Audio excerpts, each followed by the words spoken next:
Hello everyone, welcome to Party Monday. Microphone is on. What a wonderful time. What a wonderful time we all share.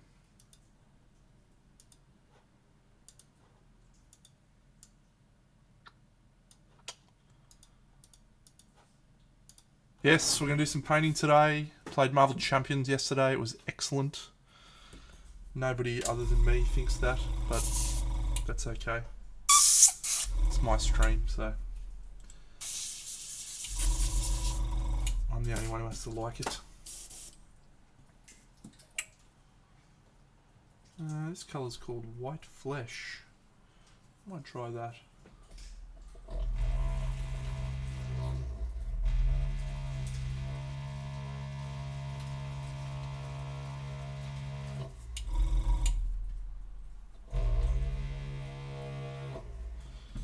Yeah, we're going to use some crimson colours for the skin, which will be a cool contrast to the red or the green lights. Yes, hope everyone's had a wonderful weekend. Mine was very good. Played Marvel Champions. Played another game of Oathsworn. We just finished chapter 12. Very good. Rocket and I finished Severance, which was quite tremendous, I have to say. An outrageous finale. It sets us up for some very interesting episodes to come.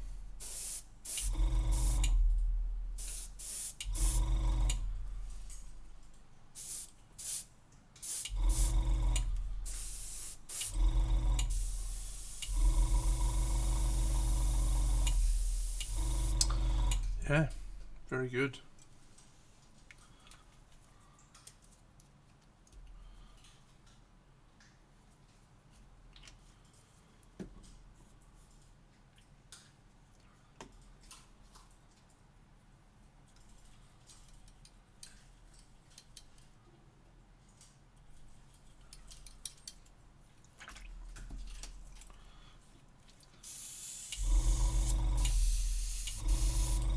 See, I feel like I've lost my way a little bit on this project. It's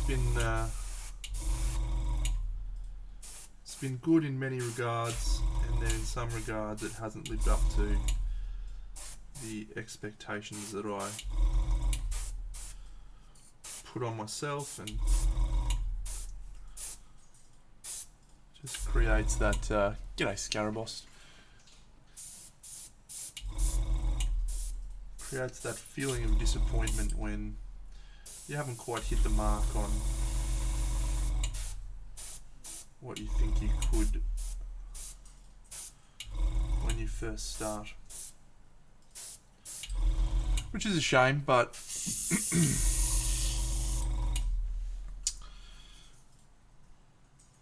these big ambitious projects come with a risk. When you're doing smaller projects that are a little more manageable, yeah, you can ride that wave of enthusiasm quite well. But when you lose that wave of enthusiasm on a project of this scale, yeah, that can feel a little bit more challenging. Hey, buddy. So that's where we're at the moment. This chick's the last one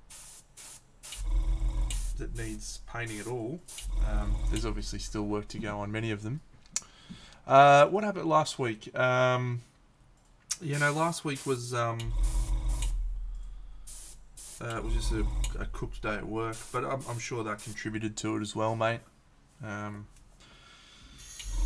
For sure, there's no doubt that there was a little of that. And then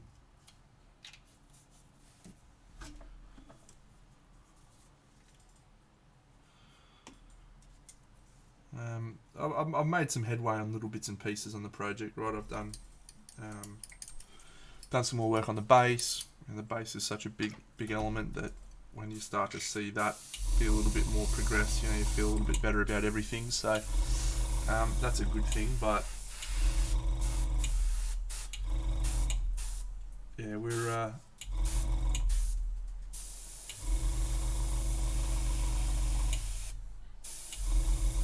struggling towards the finish line at the moment, and so I'm not gonna try and force it just to finish it off.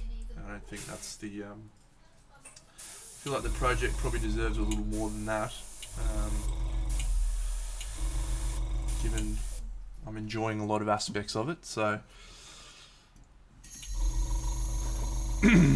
but at the same time, I've never been able to put something down and not come back to it just like fucking half-assed.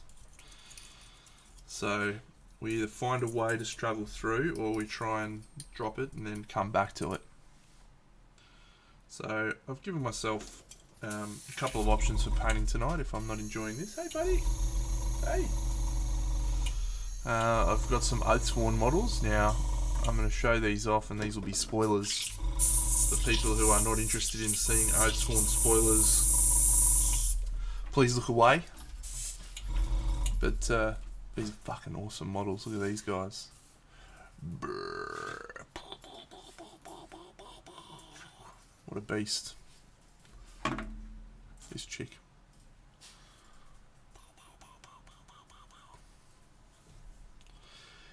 Yeah, absolutely, mate.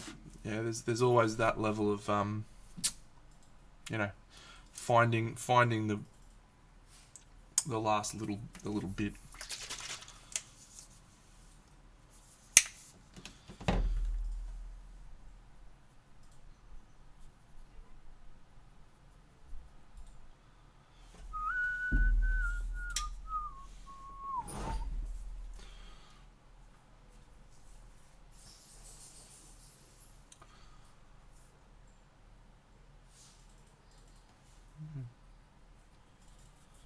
Yeah, might be all you get.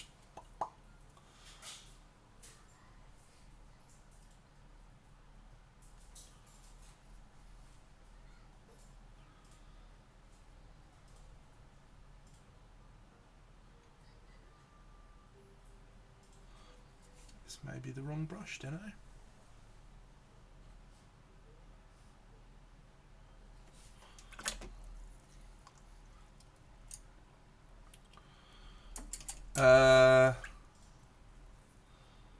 Hang on, let me make sure I understand your question.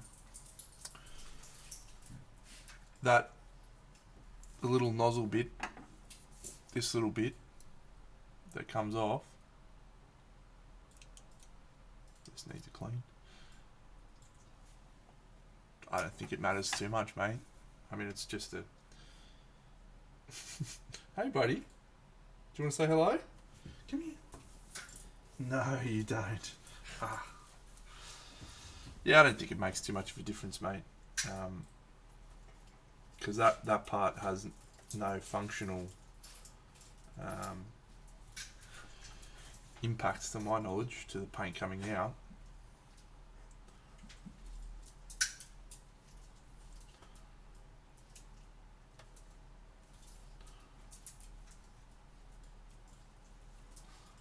Yeah. So you don't jam the needle onto yourself, or...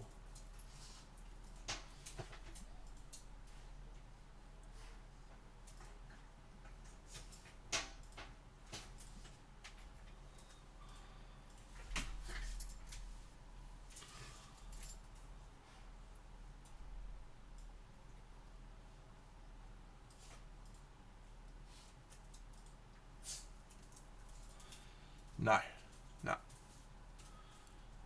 If the needle tip bends, then the airbrush is cooked. So that piece is purely to protect the needle. It's my understanding.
So yeah, we played a chapter of Oathsworn yesterday, which is probably my favourite chapter that I've played thus far, and I won't spoil too much, but it involved infiltrating an enemy encampment, sneaking up on them unawares, assassinating people that were in the way,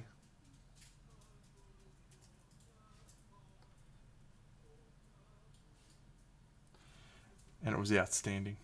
Hello, Benny.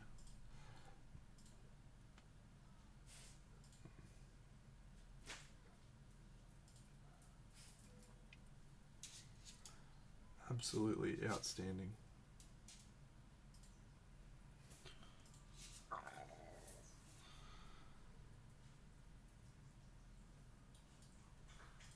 And that was just the story mode. The fight that took place after that, outstanding. So good. Hello, Jared.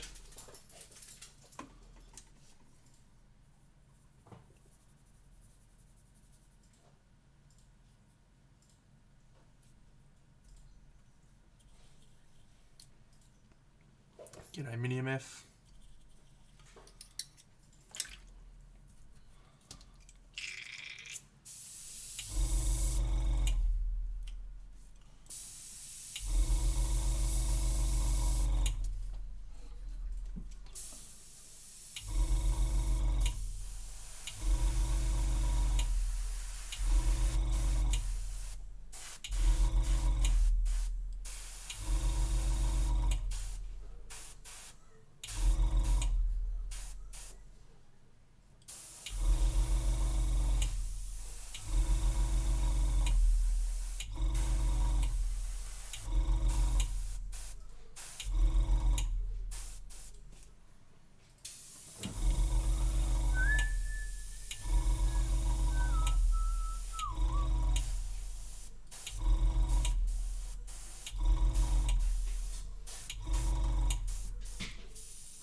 Yeah, been really good, mate. Work's going relatively well.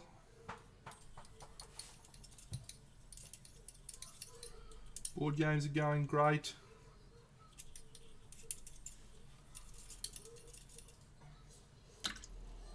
Hugo's trying to play with the ball. Where'd you put it, buddy? Hey? Where's the ball? There it is. I see. Let's try this, buddy.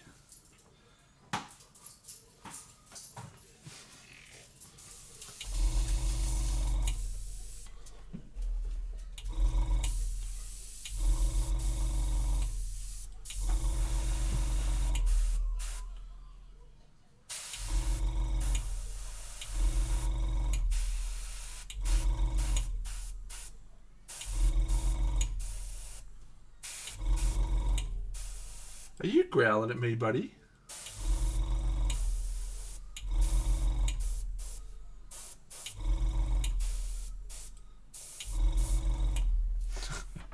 Are you growling at me? You better not be. Where'd you put the ball, buddy? Where'd you put it? Hey? Where is it?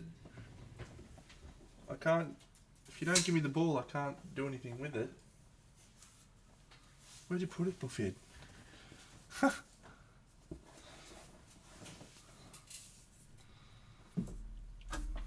You dingbat.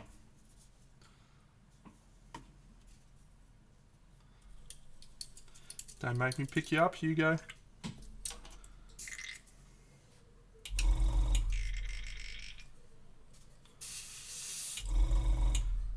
You want me to pick you up, dear buddy? Come here. Come here. Bufka. Little man. Why do you growl at me? hurt my ear. Oh.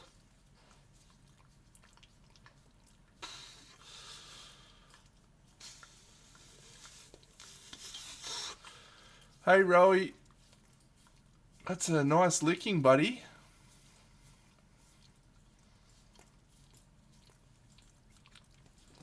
Hey, what are you doing? What are you doing? What are you doing? Hey.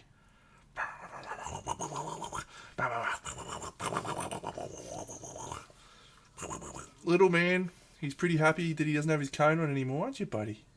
Yeah. Alright, off you go. Find your ball.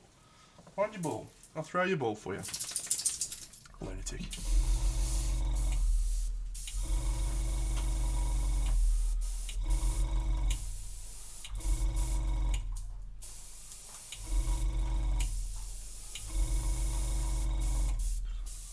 Yeah, no more Conehead. You got it, buddy. Hello, my friend. Oh, hello there, Andrew. How are you, mate? I'm alright, mate. What's happening? We're going to come and have a paint. Sounds Are we having a paint tonight? Yeah, having a paint. Absolutely. You feeling better, mate? Yeah, feeling a bit better. Jub's a bit under the weather now. But, much better than last week when I couldn't speak at all. So, tested several times throughout the course of the experience, and still yet to turn positive on that front. So, dodge that bullet once more.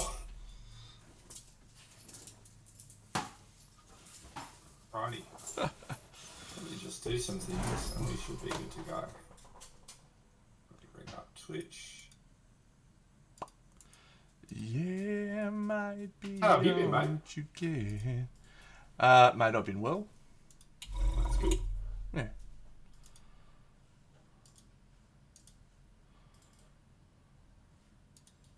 Alright, now I've figured this out so I can just run it through Discord as well. You figured it out. Yeah, it's all sorted. Just give me one sec. Good to go.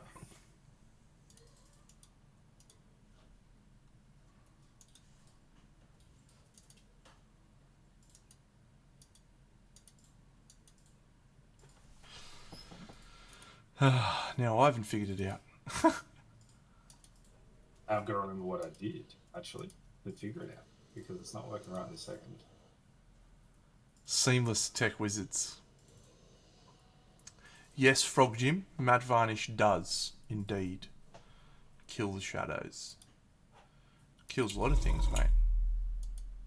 Alright, I got that on, which is good, because that's where your face normally sits, but you're telling me you're going to do something different this time, so we'll see.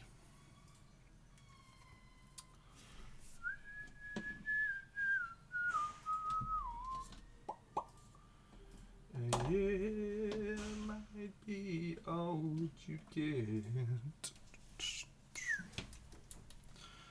Yeah, I will. Yeah. Hey, Rocket. Hey, bro.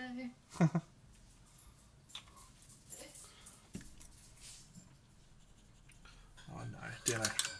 Why do you do this to yourself?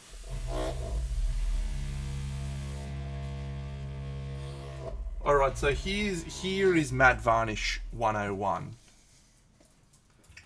Matt Varnish kills the reflection of light. So if you have a saturated colour that is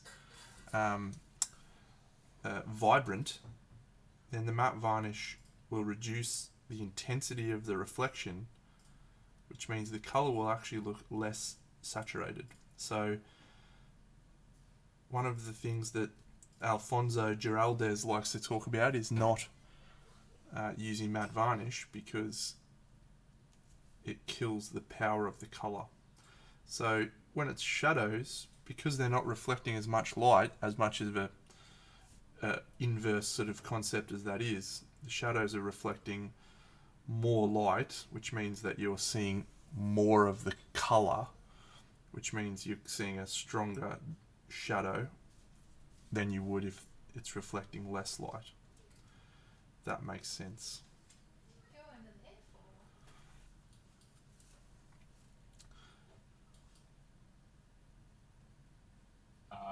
Do you just want my face, or like I can do everything? Can you really? Yeah. I've just got to make sure I remember how to do this so that the Discord thing doesn't bug out. It's just a matter of turning things on and off. You know what I mean? Yeah. Well, give me one. I've got like 5 minutes to sort this out, so there's no rush. yeah.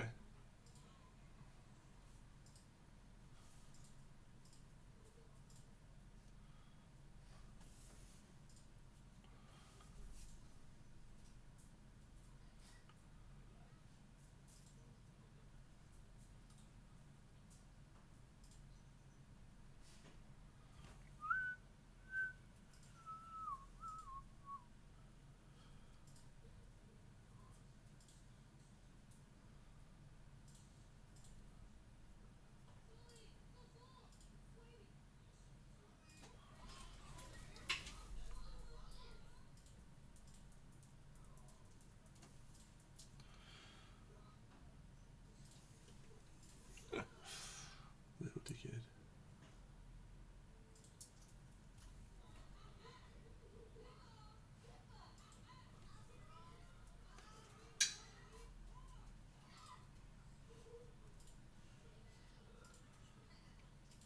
So even though I use a lot of matte varnish in my painting, what I would advise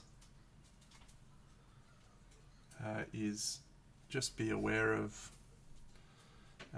what it will do in terms of changing your colours, and be sparing with its use, or consider doing things after you've done a matte varnish. Maybe add a little more gloss back into shadows, not necessarily with a gloss varnish, but a glossy paint can provide some interesting colours. And one of the things that Sergio does with his painting is he's all about, oh, look at that. Bucks. That's just one. Bucks has got. Hold up.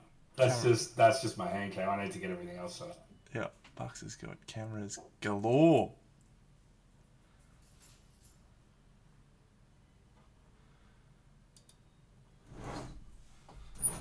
And this is where it goes out. The next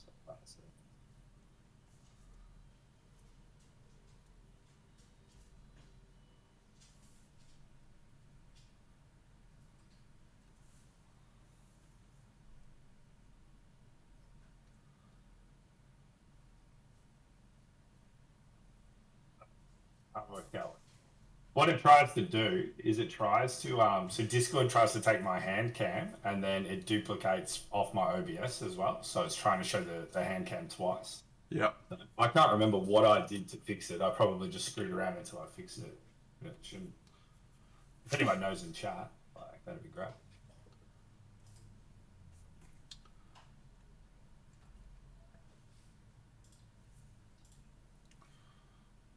Little peep show.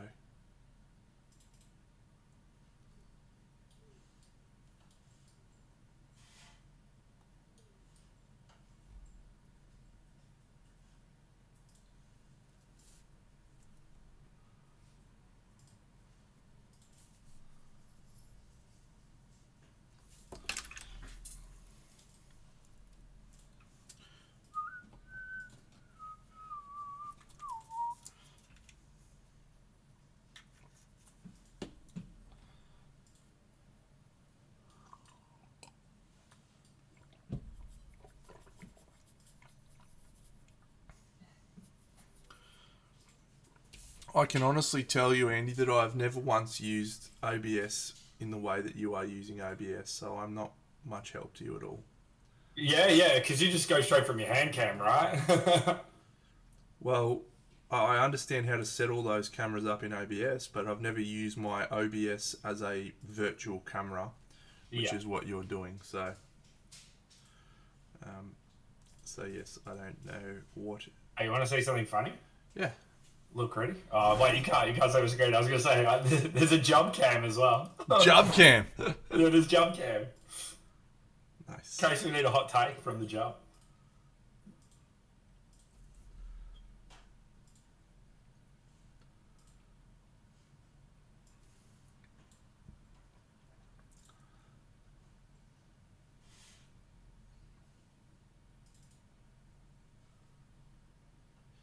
So my understanding is probably what's happening is OBS is trying to use something that is being used in another program, or vice versa. Mhm. So, um, yeah, fix that. Hey, Paul.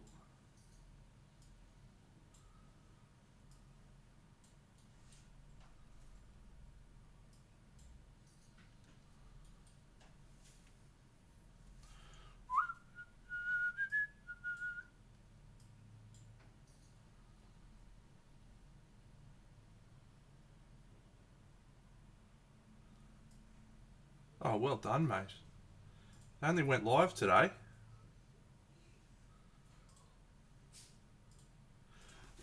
I haven't even announced them.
Everything worked okay on the website then, one assumes.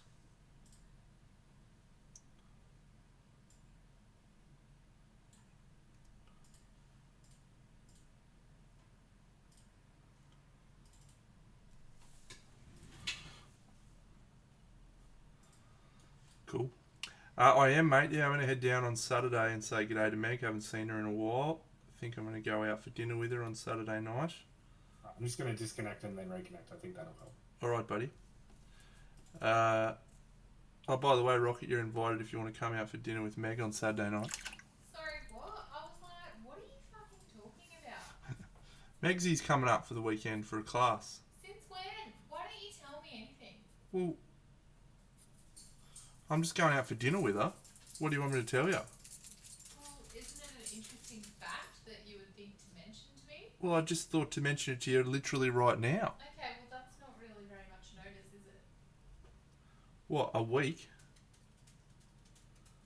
I make my plans, like, in advance. I don't. I have noticed that since cohabiting. Thank you, Paul. Thank you for that observation, mate. I won't share that observation with Rocket. What is the That'll just observation? that'll just annoy her. What was it? Nothing, Rocket. You better tell me what it was. You better tell me. Well, Paul just observed that I told you that 2 months ago. No, you didn't.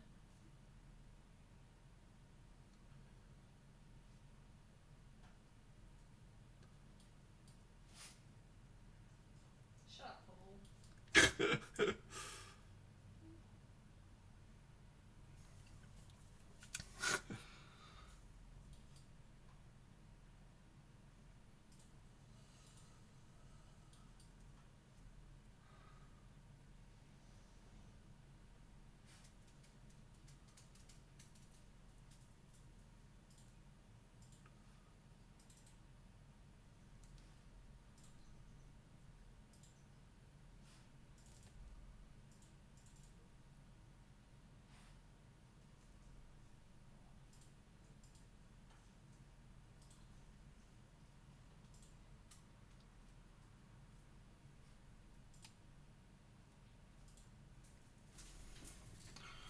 Remember to let him under your skin.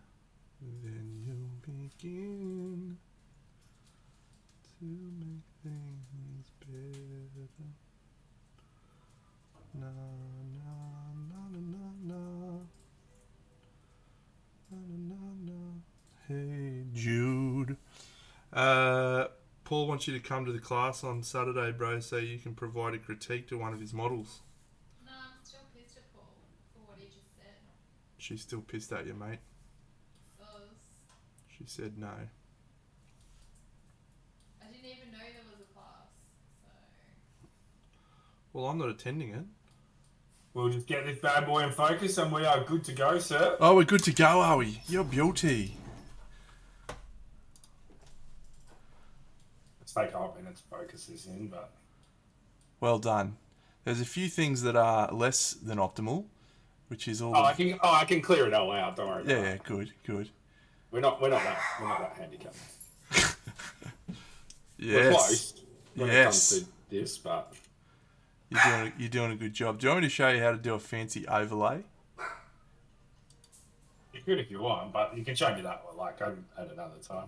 All It'll right. take me 2 seconds to focus. All right. What I've got an Andy cam which I've set up, and what I'm going to do with the Andy cam is I'm going to turn my video capture device off, and I'm going to put. You love me, camera. You don't hate me.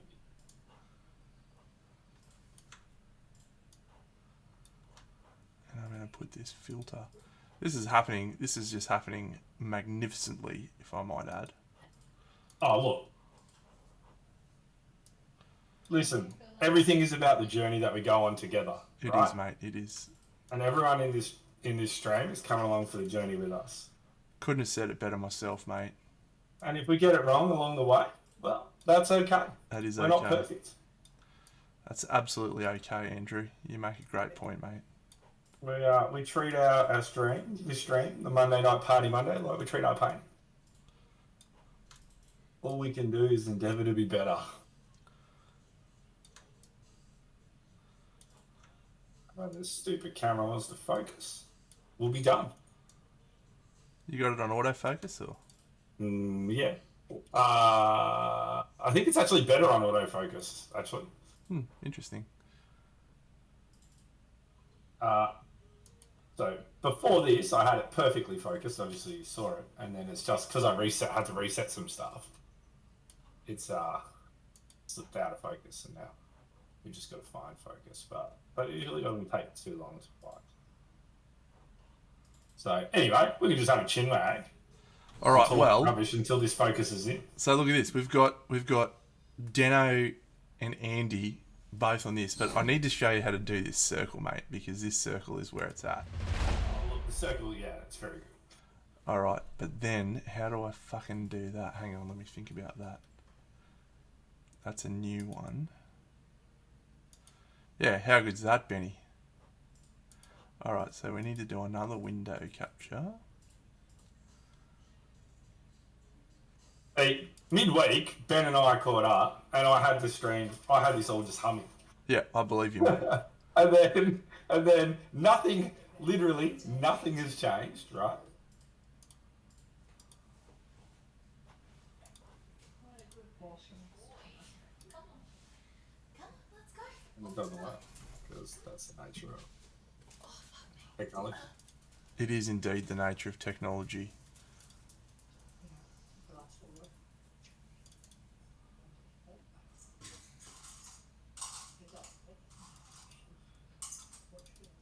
So Watch us go, chat.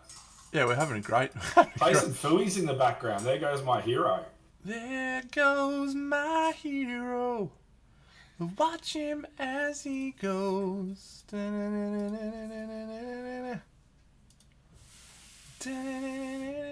Oh, hello. Are we in business here? Oh, it's looking good. All right, hang on. We'll give it a little. Look at this. Although I'm inverted on Discord now. We don't want to be inverted on Discord, so we can quickly fix that. What about Bunny? Oh, It am I- isn't fair. Am I on show today, am I? Well, here's the thing, mate. I can switch between Deno Cam and Andy Cam, right? So Yeah. Andy can be painting away and having a great time, and then we Yeah. can just go bang, Deno. What I should do is I should probably reverse mine. Because everything's backwards. Yeah. Here, what I'm gonna do is I'm gonna Discord message you, Go ahead. Yeah. an image mask that you can use.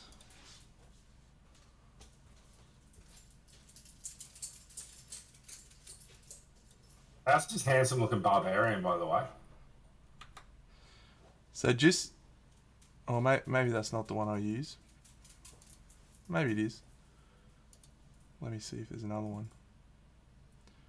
What Right. about your- Is this a good enough interview? As tech guy, like stream support. Ben. No. No. We don't need that. I don't need that. I'm the king. I'm the wizard. You're the wizard. I'm the Do guru. you shoot fireballs?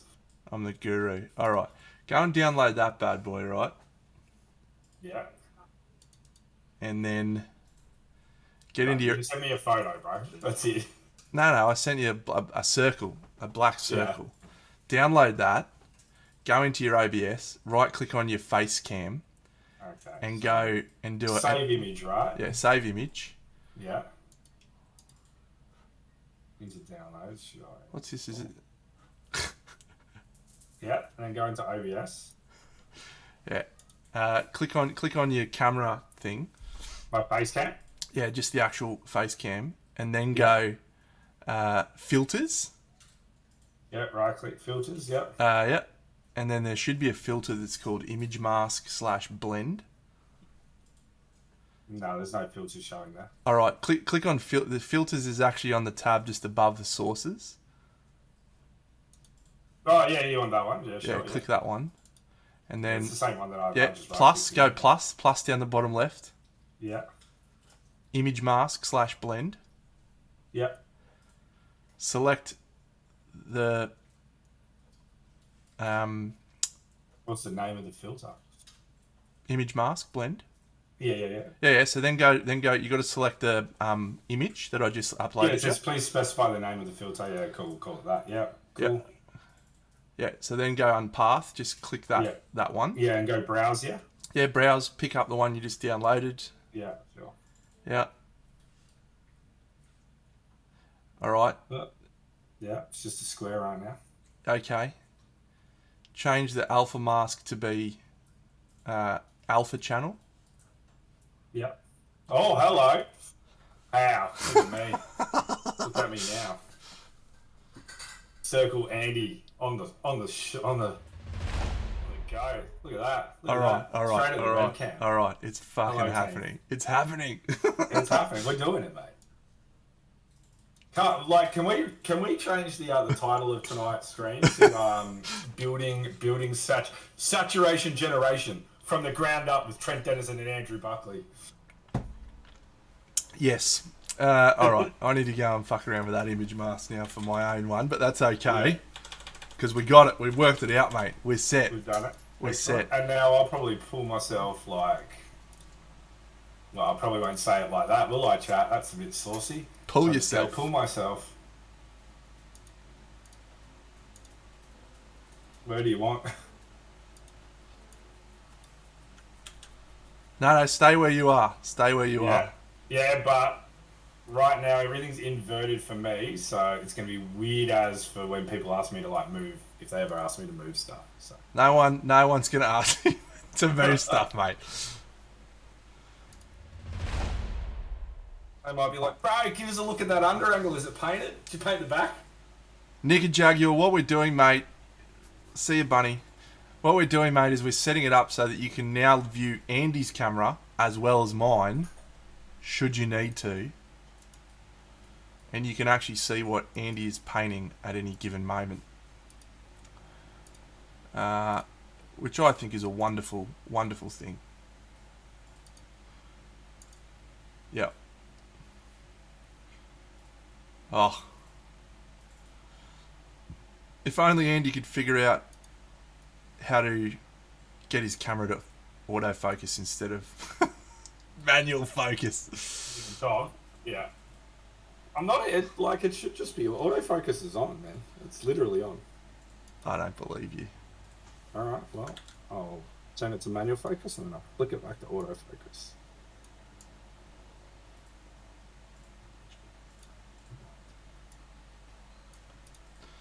I'm burning through the sky, yeah.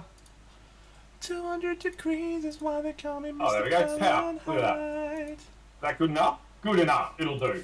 For tonight, anyway. It's a little bit oversaturated, a little bit exposed, but, you know, what can we do? What can we do? Oh, that looks good, mate. That actually looks pretty good, yeah. That's it. You've figured it out. We'll crack the code. Yeah, you might... So, this is a thing I've observed. You might want to try grey card instead of black. Black's really hard to get it to... Get it to be good. Yeah, get it to get the right level. I have got some grey. Let me go have a look.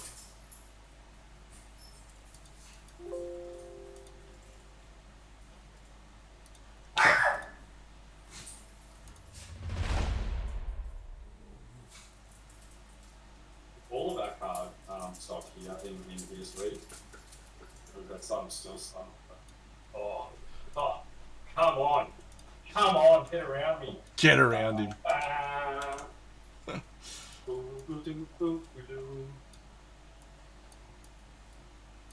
Alright, I think I've got it.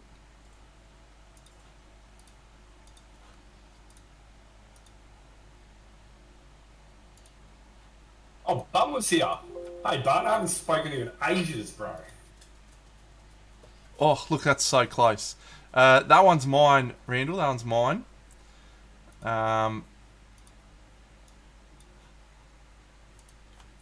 There's mine. Just started that tonight. Oh, Brett, you weren't lying, were you, mate? What? Grey is the way to go. Yeah, grey's pretty good normally.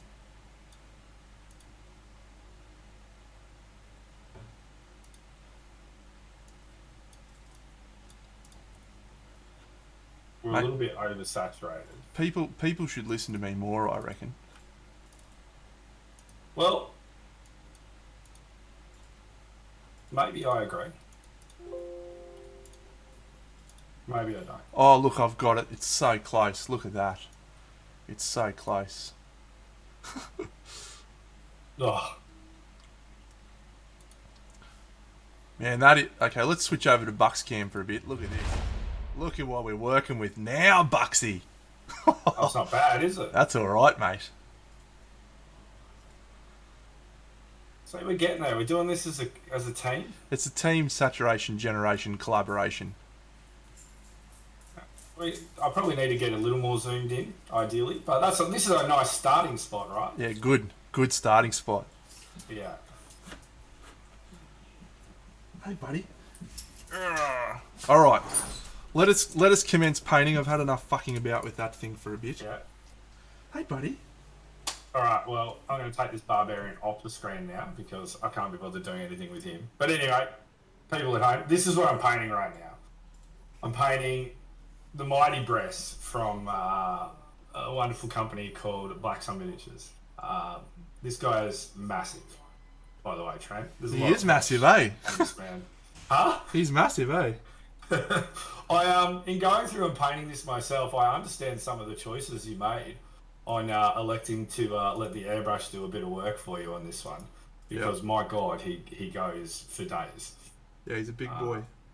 But I wanted to try and pick up a bit of well, actually, I wanted to go back and fundamentally revisit how I paint skin, actually, based on just not like basically feeling like I got a little bit exposed when I first sat down to paint this. Like, it's almost like I'd forgotten in only painting sort of busts with faces and arms showing. Like, it's been a while since I've done something with chest, you know.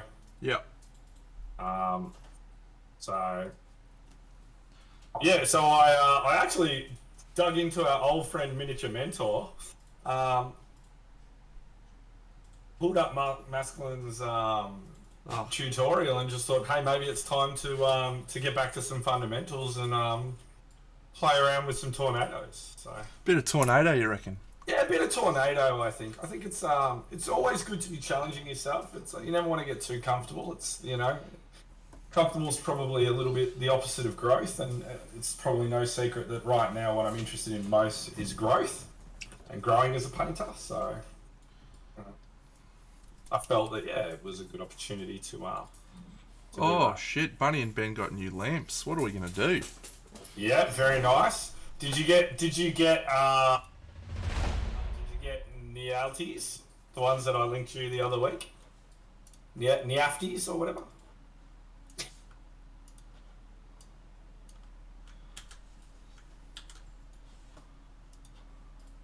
You got Lumi lamps. Oh, nice. I think I'm going to bring in a second one. I don't think I can change the lights in my roof, and that's where I'm getting some problems. In that this room is darker than what it was, so I think I'm going to get a second one of these lamps, one of these Niafties lamps or whatever they're called. Yeah, you have been painting under candlelight for sure. But like always, you'll get adjusted to that, and that'll be your comfort. Like going under the lamps will probably be like, what? I remember the first time I switched lamps, it made me feel like I was a much worse painter. Yeah. Because you just see Me everything. too. Yeah. Yeah. You're just like, ugh, I'm awful.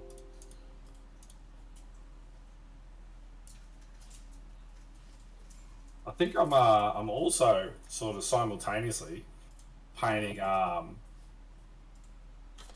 the werewolf, and I think I'm going to lean into a Trent Denizen classic because it's not something I do very frequently. But I think I'm going to go with the old blue-red. Okay. You know, red from the back, blue from the front. Oof. Oof. I think that's fair to call that a TD special, right? Oh, there's lots of things that are TD specials, mate.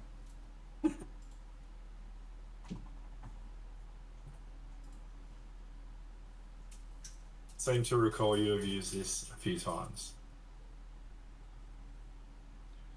And our friend David won't leave me alone. Every time I paint something, he says, looks good, mate, but looks a bit same. Where'd your ball go? It's all the way over there. Go get it. Go get the ball. I can't reach it from there. Go get it. I can't reach it. No, it's a paintbrush, buddy. Rah! Rah! Go get your ball. I can't reach it from there, bud. Buddy, you got to get it for me. I can't get it. I can't get it.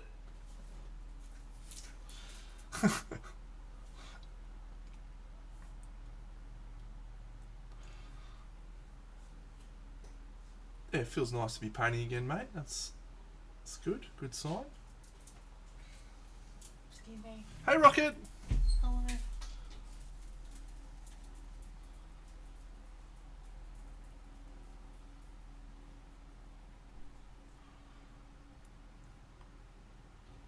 Yeah, I probably should wear glasses.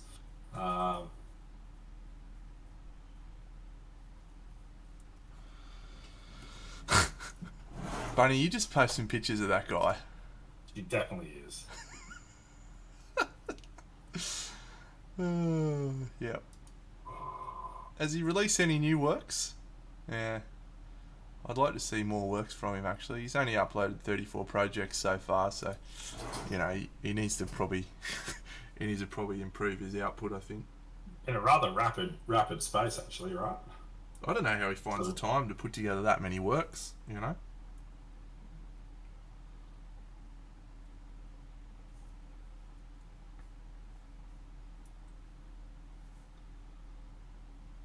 So I don't know if you've noticed, but there's been quite a bit of controversy this week Has there? With in the what? painting communities. With what?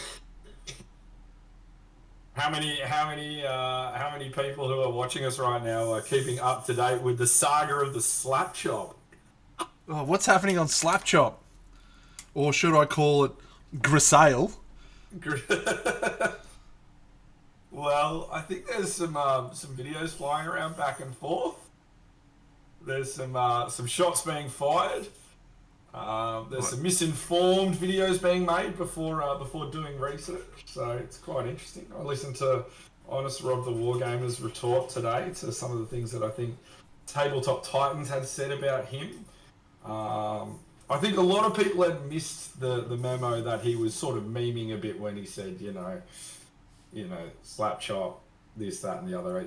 I think he says in his original video that he's not the inventor of such a thing, but I think people have sort of taken it as he sort of did say that, you know, that he's created this technique, and so Everyone went ballistic for Slapchop for a while there. Hey, it was just like they did, And I think that two things have happened, right? So the really good thing is that, like, and I think we both agree on this. Anything that gets people painting more is a win, right? Yep. That's just a win, and then we can actually just like end it sort of there, really. Like, if you find that works for you, awesome. That's really good. Doesn't matter your skill set, your skill level, whatever. You could be a phenomenal painter, hate painting armies, and just found a way to paint armies quickly through seeing that method. You know what I mean? Or you could be someone who can hardly paint at all, don't like painting, and you've now found a way to at least get stuff to in your collections to a serviceable standard that'll serve you. Now, obviously, Slapshot's much more an army painting thing, but we both come from army painting backgrounds, so I feel it's okay for us to have a chat about it. But yeah, like, is it the be all and end all? Obviously not. Is there a lot more you can do with miniature painting? Absolutely. Does there need to be rivaling factions? The slap choppers versus the non-slap choppers? I don't know, Trent. I think we can all just come together and be nice to each other. You know my philosophy, mate. I know. The problem with the internet is that people are on it. That's very true. Because yeah, I remember when I saw Slapchop, I watched a video and I was like, cool, man. So what you're telling me is that you've highlighted white and then you're using a contrast paint. Yep. It's innovation to the maximum. But exactly, my end thought was, well, if it's getting more people painting, great. I'm happy with that. Exactly. And both are true, right? That's the point. Yeah. But in, I think, his original video, he's very much leaning into that by saying, "I learned this on the Tibetan mountains." Even under a wushu master. I think even the term slap chop, mate, it comes from that fucking awesome meme TV commercial. Yeah. With the vegetable chopper. Yep. Yeah. So I think I think some people missed the memo on that one, and so it's caused a bit of a. You gotta link me some videos now. I need to see. Listen, mate. Like, the miniature world is not full of that much drama, but when it is, we've got to make commentary on it, right? I don't know. It's just every nerd community I've been involved in, whether that's miniature painting or wargaming, whatever, board games, any community really. People just love getting their knickers in a knot, don't they? Oh man, I think you touch base with this like really well. Like, probably sort of when I first started coming to the stream, you talked about having your identity and too much emotional connection to things is where it all starts, right? Like, if you're like, man, I'm really good at Warhammer, or I know all the lore for Warmer Hordes or Infinity or whatever, like, or I'm competitive in this space, and it's like everything, you're living and breathing it. That's when you're at the most like crucial, like sort of dangerous point, right? To be taking everything just a bit too seriously. Yeah. So I think it's important to be able to, just take a step back and relax a little bit, and yeah, just relax, guys. We're all painting toy soldiers. We're not going to win any prizes for being world fucking champions at anything. Yeah. Even the world champion miniature painters don't walk down the street and get asked for autographs. Nothing we really do matters, friends. Just enjoy painting. And enjoy talking with other people about painting. Indeed. And call it a day.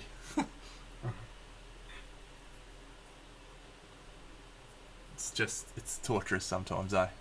Yes, it is. Yeah, it is. And it's twofold, because I think the people who get their knickers in the knot maybe are like a bit, because there's champions on all fronts, right? There's people who are going to champion every cause.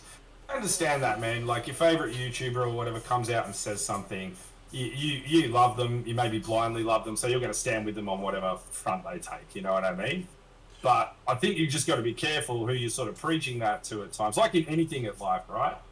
Well, that's a psychological thing. If the first time you hear something, you're more inclined to believe that approach than others. So, and obviously you're going to spend your time listening to people who agree with you, because that's human nature.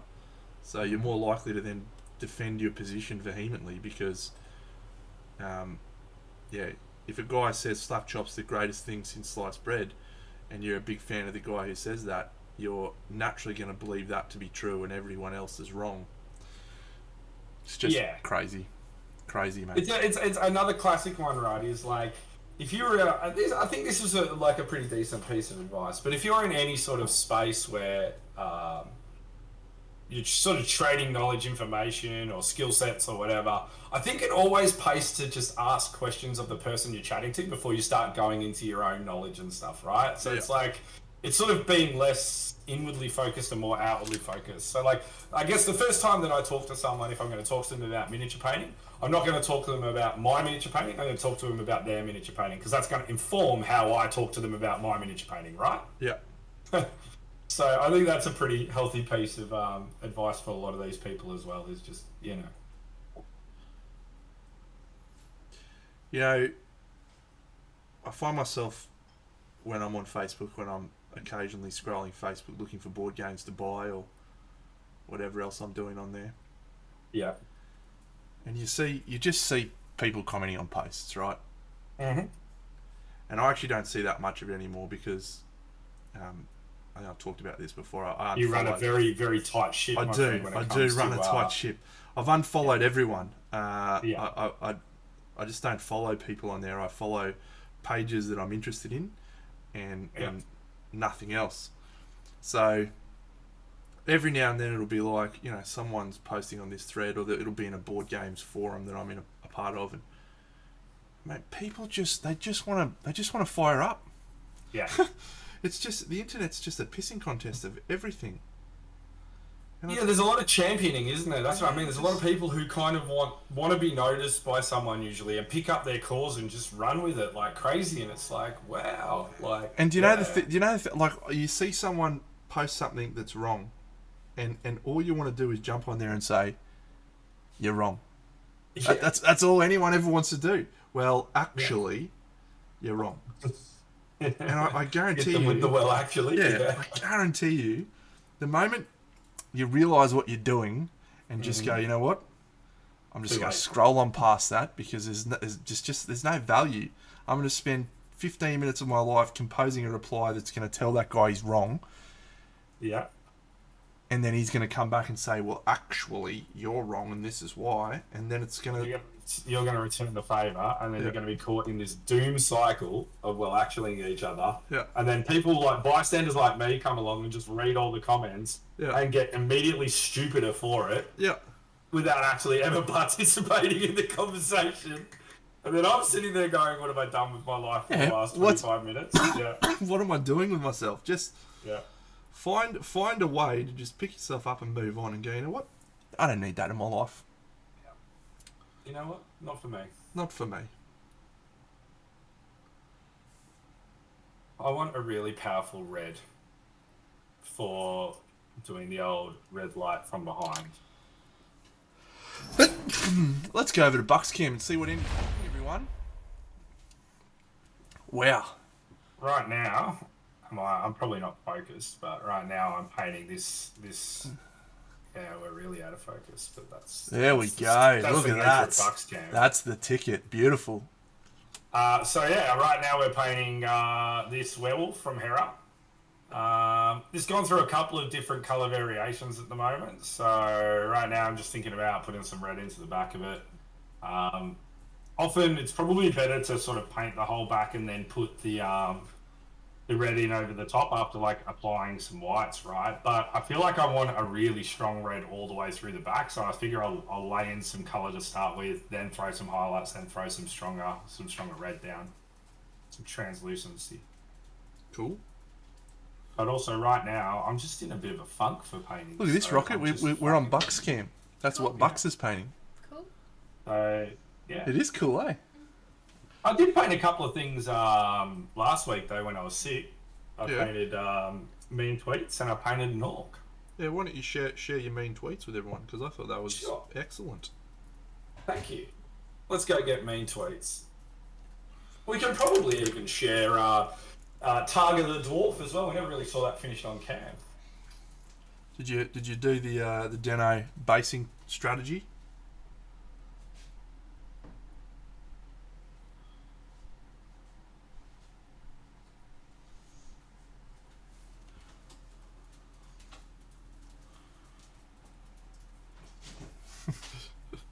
Yeah.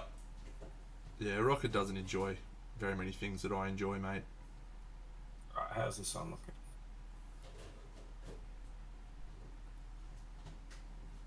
We're gonna have to zoom this. Paul Andy recently changed his whole workflow and workspace to include. Do you like that, Rocket? You I like? just wanted to know what was being discussed about me. I'm very grumpy. You're grumpy today. I hadn't noticed, Rocket. Is this the gaming room or the separate painting room? This is the studio, this one. Yeah, this is the separate one. So this is the studio, and then the gaming room is in the other room. So yeah, so this one here is a gift for Jimbo. So I was painting this one as we first sort of moved into this room. Felt like it you looks found really- found your voice. Found your voice a little Yeah, bit. Yeah. you like this one, didn't you? Yeah, I thought it was really good. Unfortunately, I just can't get shit together to make it look good on camera, so apologies about that one. Then I painted this one, which was kind of like inspired a little bit by My face. Ring of Power. Oh, is there mountain trolls and stuff in it? As I remember a troll in the first No, episode. this is just an orc. Oh, okay, cool. So just a white, like a light skinned orc. So, yeah, he's a bit Quasimodo. This guy. He's about a 5 out of 10, but he had a very specific reason. If you're in our Dirty Paint Water if you're in the Dirty Paint Water in Bunny and Ben's Discord, you can see this. I wanted to have a project to sort of help me get more comfortable in the new space, so I thought just a academic bust was a good choice. Some of the criticism that I've recently been and constructive criticism I've been taking on board is that a lot of my skin tones are very similar, which means that I'm probably falling into a bit of habitual behaviour. And so I'm trying to break out of that by trying new ways, and without my knowledge, I started to go after these really pale skin colour schemes. Pale pink skin, which apparently is very hard, Trent. Pale One of pink the skin. hardest, I've been told. Yes, pretty hard. And so I've been sort of chipping away at that. But I did get to do this one as well, and this one I had a lot of fun doing. This one was Yeah, very nice. Love the colours you used in that. in Mean Tweets. So this one's sort of playing around with a bit of shadow. You'll notice he's got a bit of white stuff up the top here. I used an oil wash to try and Did you? yeah, I used an oil wash to try and separate these leaves out a little bit, because Lucas Spina is a phenomenal sculptor, but No one's good at sculpting leaves, mate. no one's good at sculpting leaves, and they're a bit of a challenge. So there's some whack leaves on this one. If you ever have this problem where you get a bit of white, I guess what would you call it? It's the way the oil reacts to your matte varnish once you Yeah. once you apply it. There's a pretty simple fix to this. It's just re-gloss it, gloss it well, and then let that dry, and then re-matte it. The gloss will reactivate everything that's in there while it's wet, kill the frost, and then you'll be able to come back to matte it out, and that'll work perfectly fine. Would you like another solution? Yeah, sure. You can use olive oil, You can use olive oil. This is true. but the first option is significantly better because then your model's covered in olive oil. Get it- Yes, and it's very hard to get the olive oil Yeah, off. get it and get it dry. on a Q-tip. Yeah. Yeah. So yeah, we've had a few projects sort of get finished over the changeover from rooms. Nothing that I feel that I have really knocked out of the park. I think I've delivered a couple of really nice pieces that I'm proud of, but nothing wow, cool out. breakthrough sort of model or anything like that. So. I think mean tweets for Brown, and we criticise Ben, or I criticise Ben all the time for Brown. You got a lot of richness and saturation in it. Yeah. So I think it's just a good lesson anyway to, Yeah, and I think the thing about mean tweets that I was quite happy with is I did it in probably one of the quickest things I've done. That was 2 days for that one. So yeah. 2 days times 6. So. And yeah, now we're on breasts. I'll bring this one back, and this is another example of this sort of pinky pale old man skin that I'm trying to get right with a lot of texture involved in it. So, I mean, you've painted this yourself, mate. I have, yes. What do you think of like the Black Sun? The Black Sun sculpts, I think subject matter's awesome. I think they're sick sculpts. I just think some of the cards, because they're quite old now, aren't they? Yeah, that they so are. I'm pretty sure this is obviously just came back, which means it's been sort of recast or reprinted again. Yeah. So, so it's been my experience that Joaquin Palacios is the sculptor of most of those. Freeman? Yeah. He tends to leave pretty rough, pretty rough sculpting marks in some areas, and nothing feels like fully refined. And then that sometimes comes across in the cast, so everything just feels like a little. I notice a difference between his sculpts and a 3D render, because it does feel like he's just a step below that level of detail and quality. So I assume that's what you were talking about. It's the sharpness, isn't it? Yeah. Yeah. I have watched some of the World Cup, Nicky Jaguar. I watched a couple of games. It's been close games, particularly like the Australia versus Scotland match. Very close. 82-0, so close one. But yeah, I'm having fun painting it nonetheless. I am enjoying it. It's good fun. We're going to attach some beard bits, and then we're probably going to just start blocking in some base colours for tonight.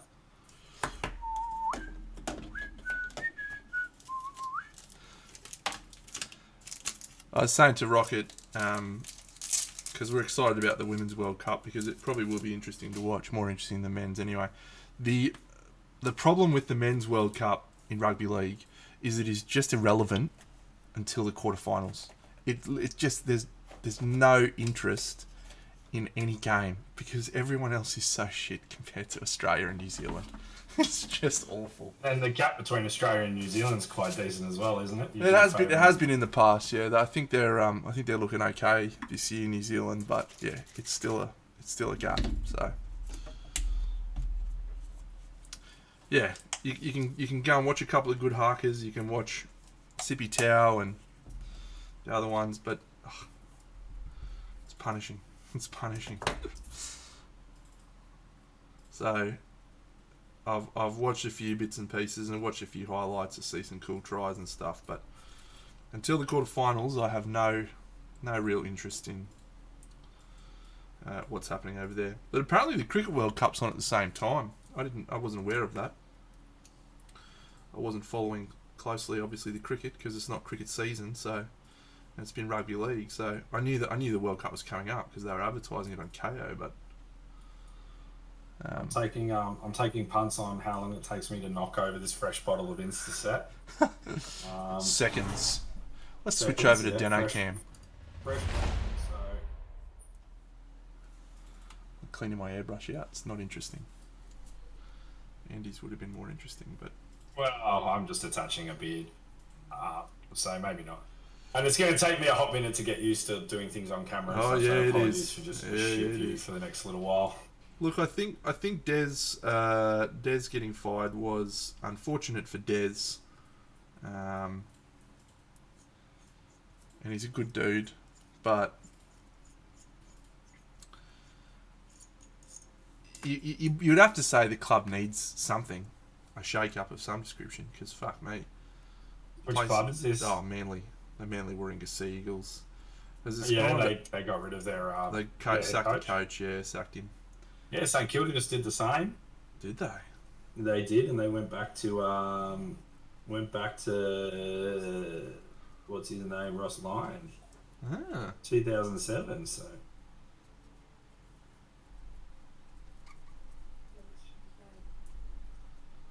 your missus is a St Kilda fan, isn't she?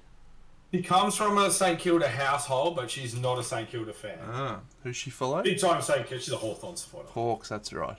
Yeah, we're a Hawthorn family. But her family is pretty diehard St Kilda and sort of grew up with St Kilda footy players around the house and all that sort of stuff. So Yeah. Did Nicky Jags did Seabold get the coaching gig? Did they, or is that still TBD?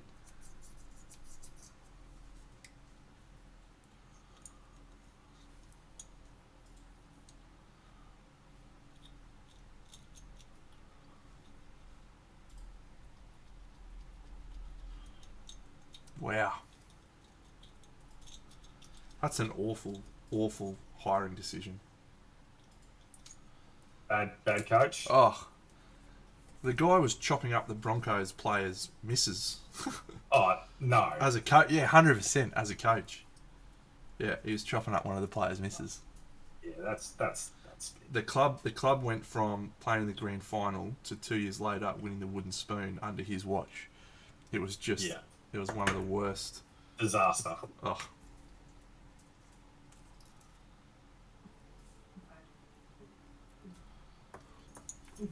So I think I'm going to have to follow in sort of everyone's footsteps with this model and paint white hair.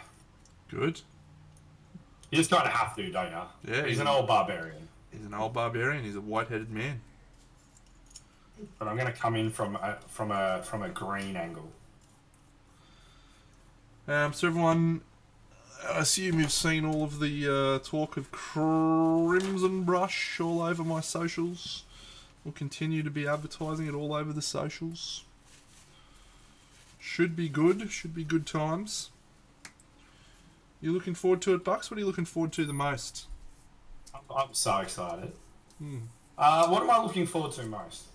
I'm looking forward to the swelling of the event and seeing more people there, which I think is a guarantee. I'm looking forward to catching up with our friends who we don't get to see as much in person. Last I'm year looking was forward to our international guest. last year was great, but it was very small. It was intimate, is what I would say. Intimate's a good word. Yeah. Because we still had some pretty powerhouse painters at the event, right? Yeah, it was a good turnout for quality of entries. If it wasn't a good turnout of people, Yeah.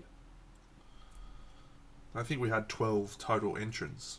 We still cracked 100 entries, but 12 total entrants is not. Was it 12? I think it was 14, wasn't it? 14 or 15? I haven't checked my spreadsheet for a while, but I trust my memory's pretty good. That one's for you, Rocket. Oof, don't Yeah, lose so that I bit think we'll immediately double the amount of but it's like entrance, like that'll get doubled. there. I hope so, but you never can tell. Oh, I meant to say I haven't spoken to you in a week. So my girlfriend and I watched a TV show called Severance. Yeah. It's on Apple TV. Outstanding. We finished it this week. We've started Very it good. and finished it this week. Very good. 10 out of 10 recommend Severance. When I come off the Game of Thrones hot D vibe, maybe it's a go, but right now I am so deep in the Game of Thrones sauce. In the, I should say, the House of the Dragon. Dragon sauce. It's finished now, hasn't it? Yeah, you got 10 episodes. Cool. Good? 10 episodes, and then at me when you're ready to start doing the Carol Rudick Dragon's diorama together. Okay. Right? Cool. So, yeah, I was just going to say, and have you also watched Rings of Power? Or Yeah. Have you finished Rings of Power now or not? No, I watched one episode. I'm like, cool, that was good. I'm looking forward to, relaxing and watching that when the opportunity arises. So, I had a pretty hot take Yep. for the first episode of Rings of Power. Yep. And my hot take is that I thought it was some of the best fantasy world building I've seen in television form. Yep. Even said that it probably did a better job of world building, like in layout, timing, all of that sort of stuff, than the first Lord of the Rings movie. Now, a lot of people will get hurt by that statement. It's not a direct, like, Lord of the Rings, the movie sucked and this is good. It's not one end of the spectrum and the other. I just think that with 20 years passing and film moving along, that they kind of figured out how to do that a little bit better. So you've watched that episode. What do you think? I really liked pretty much everything that I saw in that episode. It was well paced. It showed off all of the relevant people. The cinematography was pretty awesome in a number of areas. So yeah, I think that's probably a hot take, but a good take that I'm willing to come on with you. Yeah, it did a really good job of showing you all the places and players, you know, that was relevant to the story. So, Okay, Robbie's hobbies.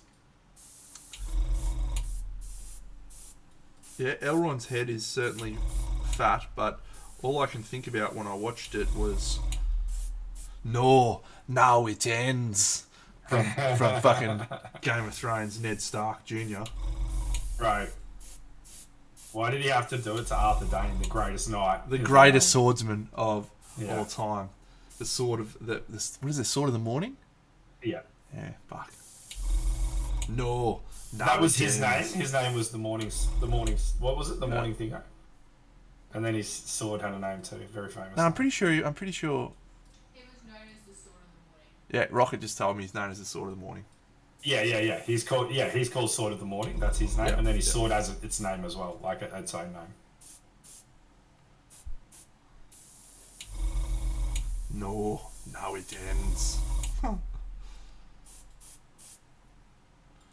There's some interesting theories around that. Okay, proceed. Well, the theory is that they don't actually defeat Arthur Dane in that fight. And that Arthur Dane actually... They allow Arthur Dane... Like, Arthur Dane allows Ned to go up and find out what's going on. Because of how gifted Arthur Dane was. Like, there's just no... Like, if you think about his perspectives that are written, I think they're written by Jaime Lannister, right? Yep, So, from Jaime Lannister's perspective... that he's the it's greatest swordsman who's ever lived. He's the GOAT, mate. Like... By a country mile. Yeah, like it's not even close. Yep. And so, but he was a good man, you know, he was a good, honest man. So, yeah. There's a theory that he sort of lets Ned Stark up there to find out what's going on. And then once they find out what's going on, once Ned finds out what's going on, they kind of know that they have to, yeah. And so what's his name stabs him from behind, like dogs him after they come out. And catches him off guard because that's the only way that Howland they would Reed. be able to kill him. So. Interesting.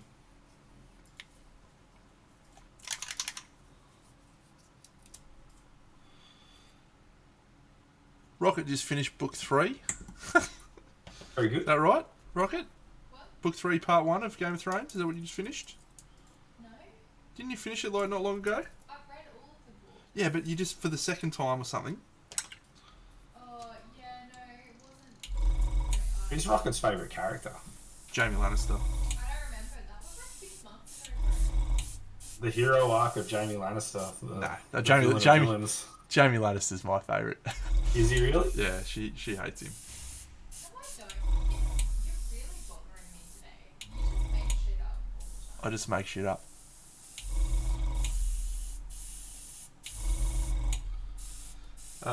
Bun Bun, I'm sorry that I've done this to you. That's all I can say. It's not going to get better. It's just going to get worse. My favourite character is Ramsay Bolton. Ramsey. How g'day Gallowfire, how on earth is Frankie 4? Where has the time gone? Well.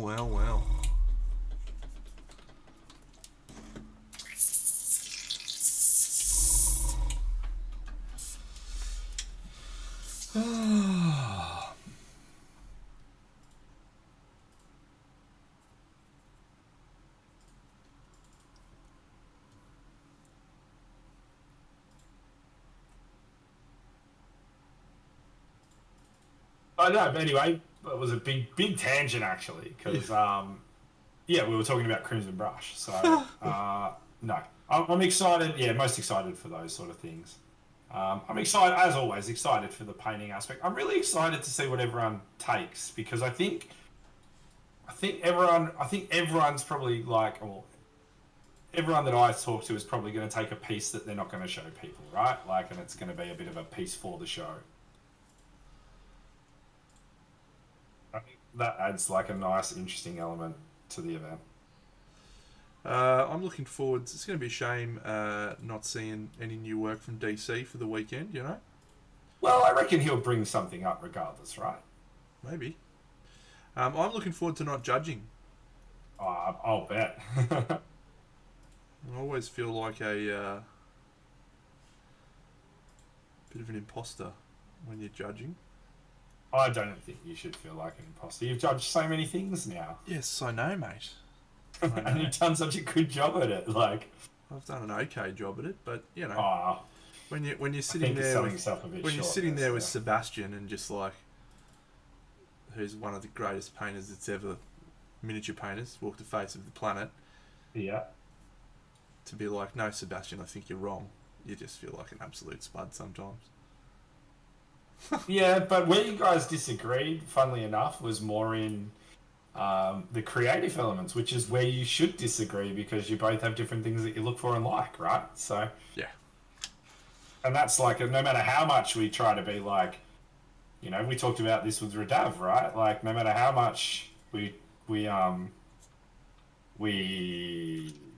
try to be objective in elements of judging, there's still a subjective Yeah, there's always got to be part of subjective the process. criteria. Like, it's about what you like in the end. So Yeah. Nick and Jags, I have not seen Black Adam.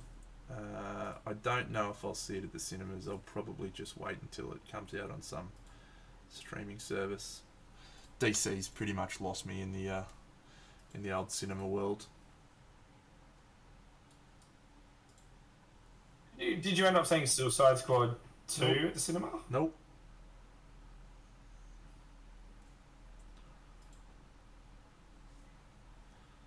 Haven't even seen Suicide Squad 2. It's actually a pretty good film. Oh look, there's been a lot of DC movies I've enjoyed. The Zack Snyder cut of Justice League was awesome. I've seen most of their things at the cinemas, but yeah, I'm just reached that point where I'm like, yeah, going to the cinemas is a big deal. It is right nowadays. Like, it's a thing. Yeah, It's sad that the film, you kind of have to know that the film's going to warrant the trip to the cinemas before it comes out, almost. yeah, which is sad.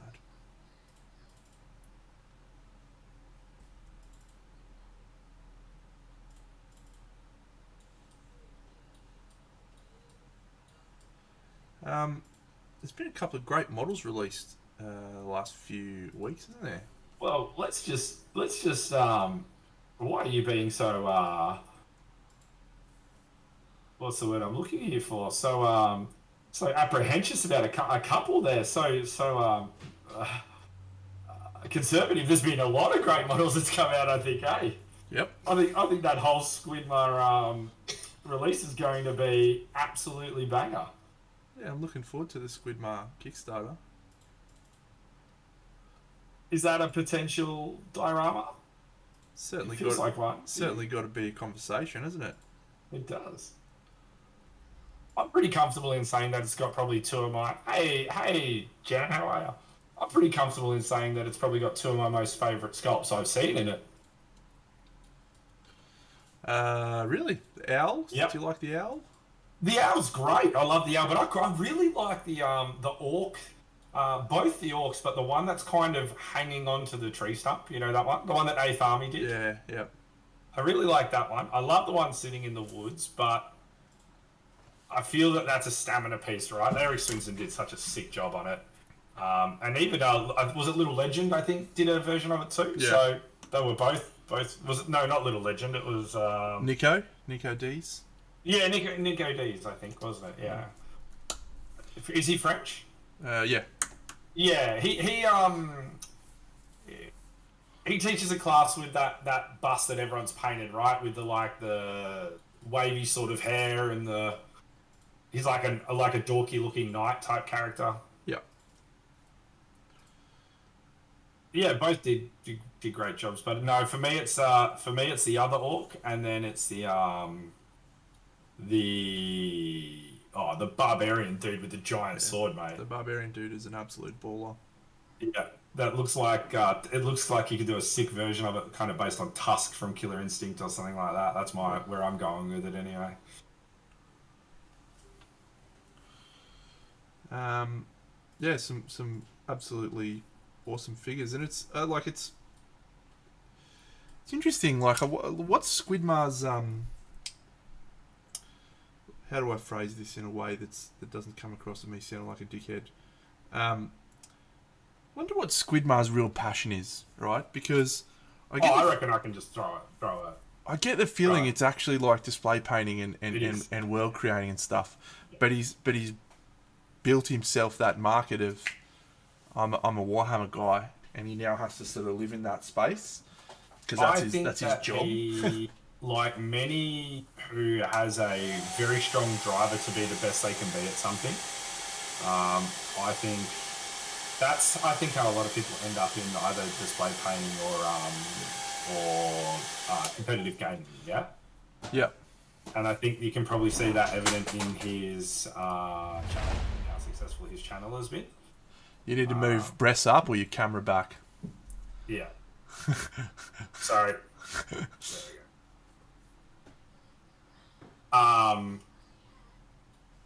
Yeah, so I think that he started off as a Warhammer guy, like we all did, and I think naturally he likes to paint, likes the high-end painting, got involved in that, challenged himself a bit, and then probably found that to be his passion. Yeah. The Tau spaceship was fantastic. I loved it. I looked at it and thought, man, wonder what I could do if I had, borderline unlimited resources and, time to do stuff, and also a support crew of painters that worked for me. Who knows, mate? Maybe one day. Maybe one day. Maybe not. Maybe not. It's a lot of work. Well, it's not the work part that puts me off. It's the making it a job. Yeah. I just like my own little slice of the internet where I get to do whatever I want.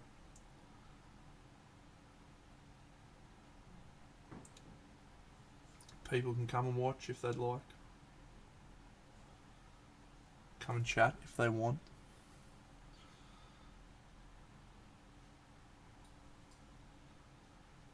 But yeah, I think that's a fair enough assessment. And the reason why is because I like to keep up to date with what's going on in all of the internet spaces for miniature painting on all fronts, army painting and stuff. And I just think the natural progression of his channel, he's always had like a throwback to the display stuff. Yeah. He always keeps coming back to it. He's done Kickstarters for display-based models. Yeah, I feel like he's at that point with his channel now and with his brand where he can be like, I get to do the things that I really want to do now, instead of just the things that I know sell. I definitely think he probably has to keep his feet in Warhammer though, right? Yeah. And that's just the nature of content creation for miniature painting in so virtual space. Roman Lepart put together a really interesting video. I'm looking forward to this chat. Did you watch it? Absolutely, yeah. Where he talked first take? Yeah. What's your first take on it?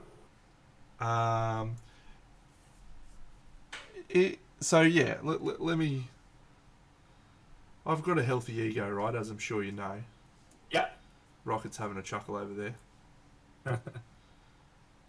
One to do. I watched the video and I thought to myself, there has been times in my life where I've felt envy at other people. Yep. But it's not very common. Like I don't sit there and go, well, I just wish I had all of that success that guy's had. Because I feel like in my head, I think to myself, I could have that success if I was willing to work for it. and so I just sort of don't get rolled into Well, it. that factors into your sort of ethos, right? Like, in regards to sort of anything, I think even outside of miniature painting, well, what I've gleaned from you is, you believe that if you put the work in and you're dedicated and passionate, and you're always looking to grow, you're going to find that success eventually. So, to hear Sir Roman talk about how he felt envious when he saw Squidmar's success, and he was like, I could fucking do better than that guy. Yeah. It's just a perplexing perspective for me to hear from someone who I've always looked up to as a a miniature painting pillar of the of the community. I found it sort of weird that he had almost this childlike frustration. Well, I reckon first off, I think a credit to Roman is that he was comfortable enough to go out and put that, out into public, especially like in our community and scene. Like as you said, Roman is very well known, incredibly well known, and so for him to do that is quite honest and open and should be applauded. Yeah, for sure. As anyone who is to walk into that sort of space and do that should be. I think I can understand it and probably identify with it a little bit actually, because I think that when you dedicate yourself to becoming really good at something, and from Roman's perspective, right, where he's validated in his successes, like he's won Slayer Swords, he's won various other painting competitions, he's had massive success in Voodoo, he's probably had pretty massive success in regards to being a teacher, and so with all of those successes, sometimes you go, or you feel, I can do it better, right? Yeah. And I think when you feel that, you're like, well, why aren't people paying attention to me if I can do it better? And so we start the discussion of social media and what social media and consumers actually want, right? Do consumers want the best painters in the world teaching them how to do stuff and hobbyists? No. Or do they want the most entertaining person? Or do they want the most relatable person? Which again brings me back to my perspective that social media is a fucking blight on a lot of things, and that people who look at... there's a quote which I like. I think it's from the Bible. I'm not 100% sure it's in the Bible or if it's in someone else, but the only time you should look at your neighbour is to make sure that he's got enough in his bowl, type of thing. You don't look at your neighbour and go, oh, that guy's got more than me, or that guy's got different to me. That's not fair. Yeah. You should just look and see if the other guy's got enough. But as a caveat, like we're not always actively aware of every thought that comes in our head or in control of it. So I think it's less about experiencing that and more about how you manage it, right? Correct. Like when those thoughts do come through, and you do feel envy or jealousy or frustration in that regard, what are you doing to process? Like, how are you processing that? You know? Yeah. And that's the measure of a good person, a measure of a person who's in a pretty healthy space, we'll say, like headspace. Not a good person. You can't judge people like that. But when I think people are in a relatively good headspace, they're able to find that rationality that you just talked about almost instantly, right? Yeah. You hurry those feelings away. You're like, nah, that's shit. I'm not being supportive. I'm not being a solid, supportive member of the community right now. I'm being envious and jealous, and that's not okay, and I should move on from that. I understand why it's happening. That's okay that it's happening, but I'm not going to keep that inside myself. Yeah, not being the best version of myself right now. So. Yeah, but we're not always capable of that. No. And sometimes those feelings last longer than they need to. Yeah, Roman's video was really good for me to watch, because I was like, not everyone can sometimes understand those things as quickly and easily as others. Right. And so it doesn't really matter how it happens, as long as we're talking about it and always trying to help people be better. Yeah. That's the Which is for our painting group is something I'm actually incredibly proud of. Is how we support each other, because we're all in a similar space. I think you're ahead in your journey than well, at least at minimum the three of us coming through, Ben, Ben, Bunny, and myself. And then I think, yourself, Dave, Cara, Sebastian. I think yourself, Dave, and Cara all come through as a wave. And then I think before that, you have Sebastian and Kyle and others, all going at their pace. yeah. In the Golden Demon era. We'll call it the Golden Demon era of Australian Australia. painting, yeah. But yeah, like on a whole, I feel like pretty proud of like where the sort of headspace or group headspace that we sort of keep in, and I think people still have those feelings pop through at times. I know I'm certainly capable of having those feelings pop through. Especially when I see my friends paint something really, really good, and I'm like, wow, that's amazing. They did so good. I want to paint something really, really good. Yeah. But I think for us, where we keep it pretty good is that we don't let that stop us from encouraging and praising friends when they have done something really good, right? That's or other people. And when I say friends, I mean everyone in our community. I don't mean our exclusive little, in quotation marks, clique. I mean, whether it's people from the Sydney Painters Guild or from around Australia or New Zealand or whatever the case may be. Like, if something's good, everyone talks about it, which is really cool. Jared, I do think there is a touch of mental health playing into it, but I think that comes back to social media. I don't speak positively about social media very often these days. I participate in it because it's such a valuable resource for, being able to buy board games or being able to promote my own work, and it's a business, right? So to not participate in it would be foolish. Yeah, but you need to understand what's happening, right? Because if you don't, you get yourself into, as we were talking about before, fucking scrolling doom spirals on Facebook where you fucking it's just not good. So we'll they come in all shapes and sizes. I mean, I'm happy to be open about a continuous conversation that I've been having with my friends, so yourself, with Dave and with Ben, and I haven't had the chance to hang out with Stormy as much because she's been busy doing cosplay stuff over the last few weeks. By the way, she built a pretty sick cosplay. Yeah, it was awesome. Packs, that was really cool. That was super cool. But for me, like, I have this real thing that keeps rattling around in my head about being really derivative of painters that have come before me who are better than me, and feeling like I'm just trying to emulate them and then beating myself up for not being original. But like, it's a really foolish thought process, isn't it? When you explore it further, I mean, it's how we get better at anything, really, is to grow from ones around us who've done it better. So there's very, very few people in this space who really innovate, truly innovate in miniature painting. I can't think of many, right? In this era.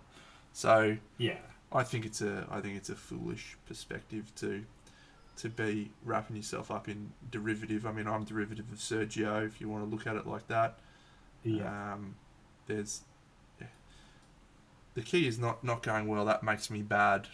It's what it is it's my self-speak misinterpreting things that either yourself or Dave has said to me. Where Dave, for example, challenges me with getting out of my comfort zone and changing the way I paint things, whether it be incorporating more OSL or playing with cold colours. It's probably no secret that I like warm colours more. Well, warm colours are much easier, mate. Yeah. Or when you say, I think you're in this journey of finding your own style, sort of thing. And then, how I process that is because our self-speak, can be attack us at times internally. Probably no different. Like if we swing this all the way back to Roman, obviously having a conversation with himself about going, well, hang on a minute, I've achieved all of this in miniature painting. Like, I know I could do this really good, and now I'm feeling envious of others who are doing it who maybe don't have the same credibility or whatever the case may be. And again, that's my interpretation of what Roman said. That might not be the case. No, I think that's pretty accurate. It's the same thing, really, when we think about it, isn't it? Yeah. Just us twisting up things that are like, you know, twisting up information to sort of treat ourselves like shit, really.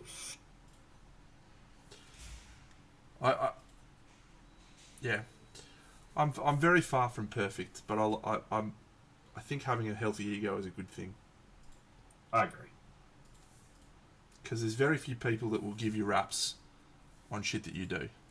Yeah. So you got to give yourself some. Yeah. You know what's super interesting?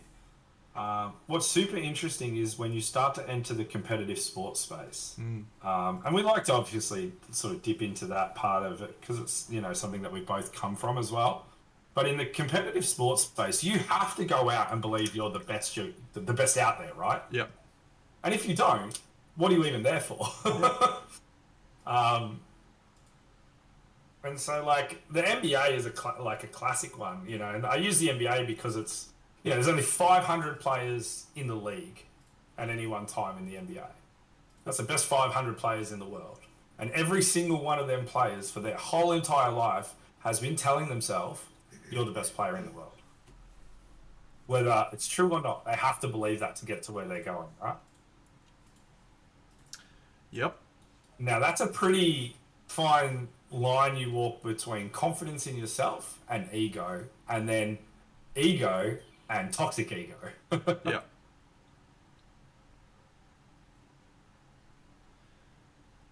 Yeah. There's probably something to be said about that, you know, about having an ego, the importance to have an ego because it's going to drive you to get places, but then managing it and keeping it in check. Yeah.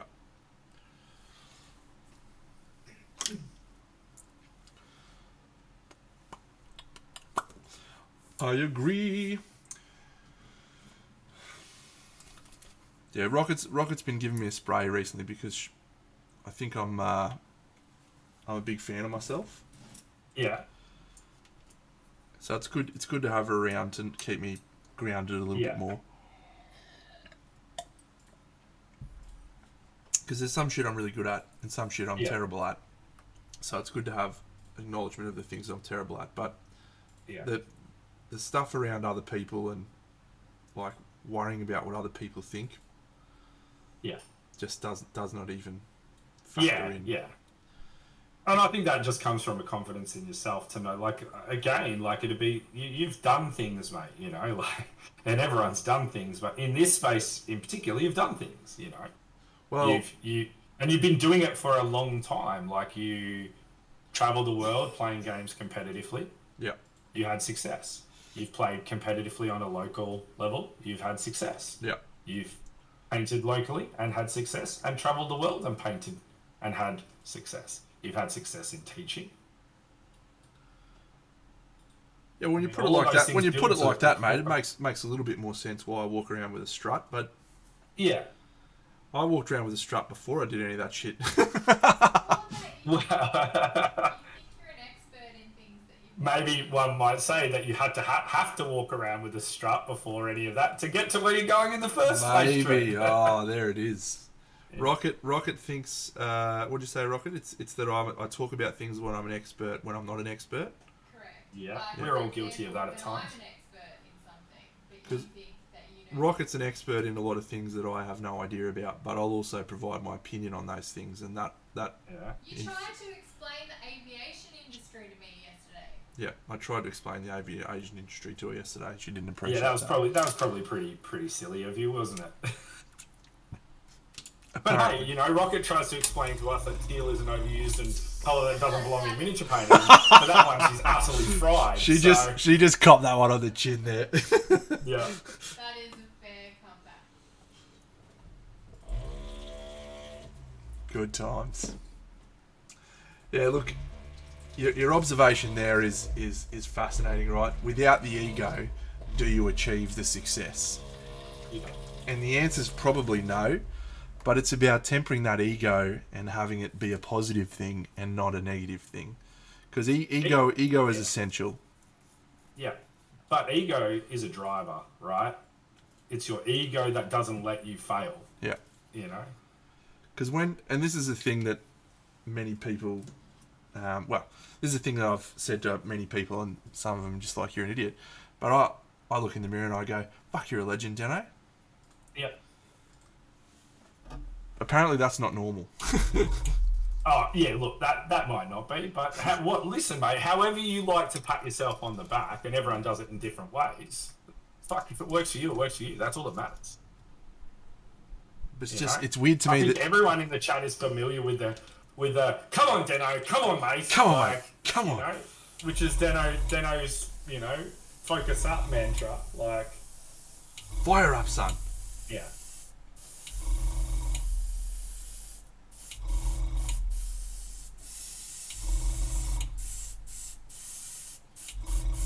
Listen, some might say that I have a slight obsession with painting muscly dudes with seafoam hair. Yep. This isn't the first time that I've done this, and it won't be the last time. As long as you know about your obsession, mate, you can work on it. Light, yeah, fair bet, large, bold.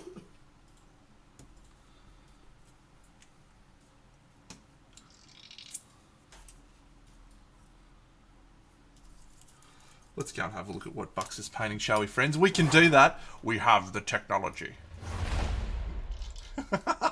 Yes! It's working, Bucks! Saturation generation, baby! It's out of focus, but we'll figure that out later. Yeah, well, that one's not on me. No, that's not. Maybe I just think it needs to come in a little bit. That's all.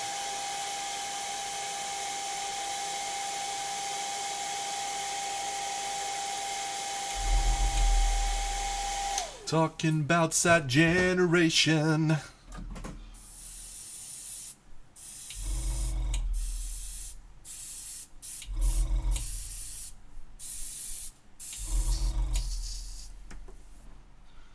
I There we really go. enjoy doing glow.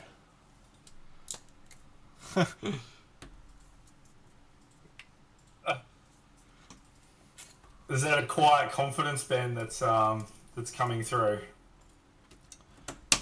Yeah, The that's lamp the ticket, is mate. unbuckling you.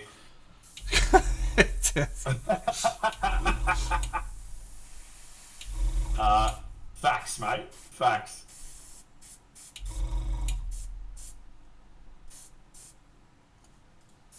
If anything, though, it actually should work the opposite way. Yeah. You should be painting really bright because everything looks way too dark under your no light. So somehow you managed to reverse that, which only you could, my friend.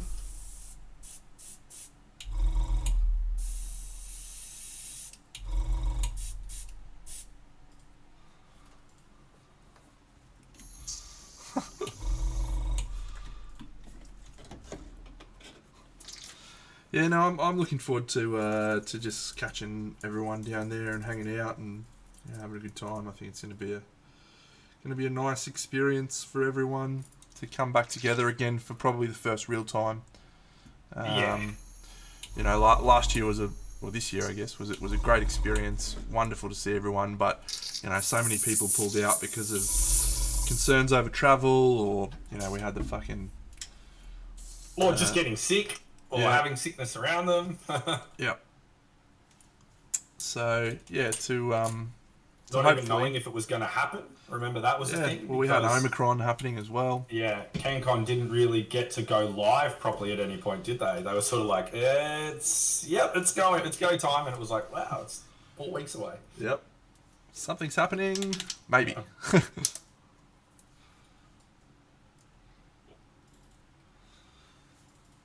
We also had to pull everything together in a matter of weeks for last year. So it's nice to be 3 months out and have everything, already basically ready to go. We get to prepare a little bit, hopefully, with Ben. We need to have a catch up soon, by the way, Benny, about those stands and stuff. Yeah, just good to be well in advance and Yeah, big prop to the Benos for all of his efforts with the graphic design stuff so far. That stuff's been awesome. I love sharing that stuff around. Looks unreal.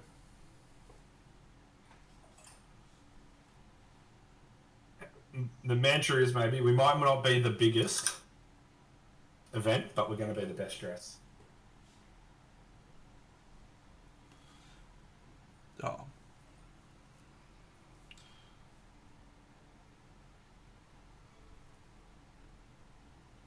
And maybe that's a little healthy ego right there. As you know, mate, ego's a good thing. The Book of Dene. Enjoy thine healthy ego. Fuck, man, you got to get on Severance. Holy shit, it was good. What's it about? All right, let me tell you the premise because it's fucking classic. So, in this time, I'm not sure when it is. Probably similar time to where we are now. They've developed technology that allows you to split your consciousness. They put a chip in your head. It's called Severance. Yeah. And so what they do is businesses can employ severed workers who have a work consciousness, and then a home consciousness. So when they walk in the front door of their workplace, they that part of their brain just disappears. It no longer exists, and so everything that's happening in the outside world doesn't actually. They don't know it. They don't know what's happening. Their whole consciousness is split.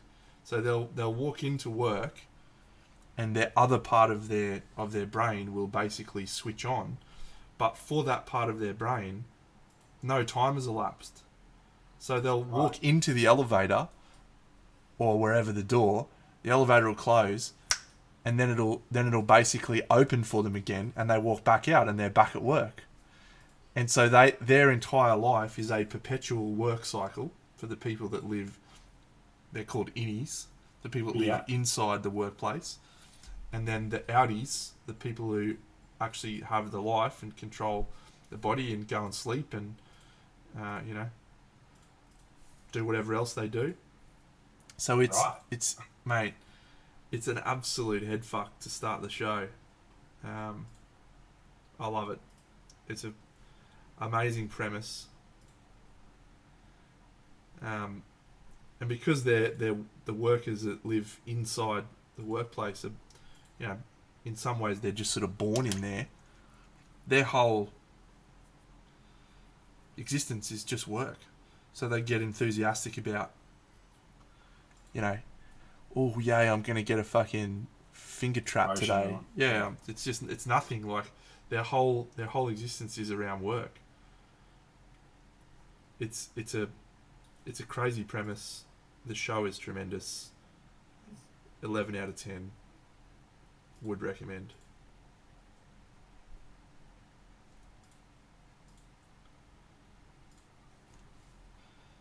Oh.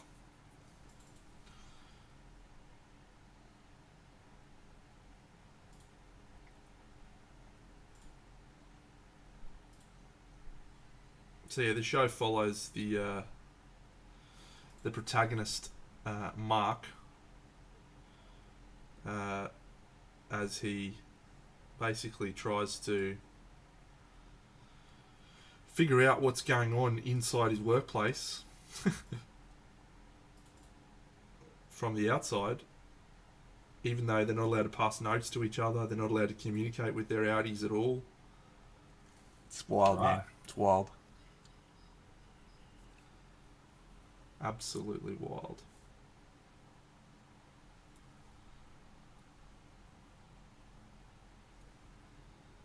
Watch it.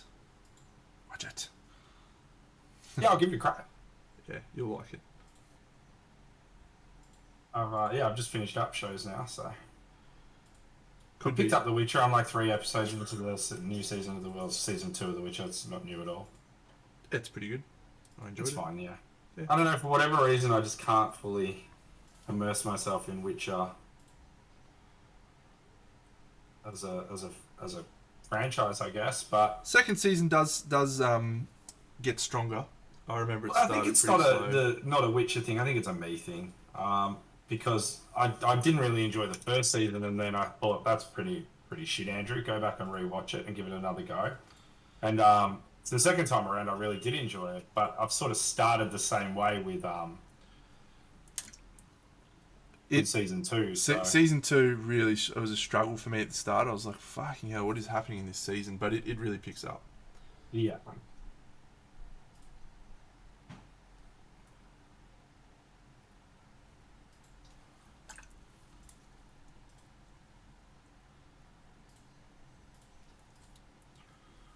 Talking about my generation.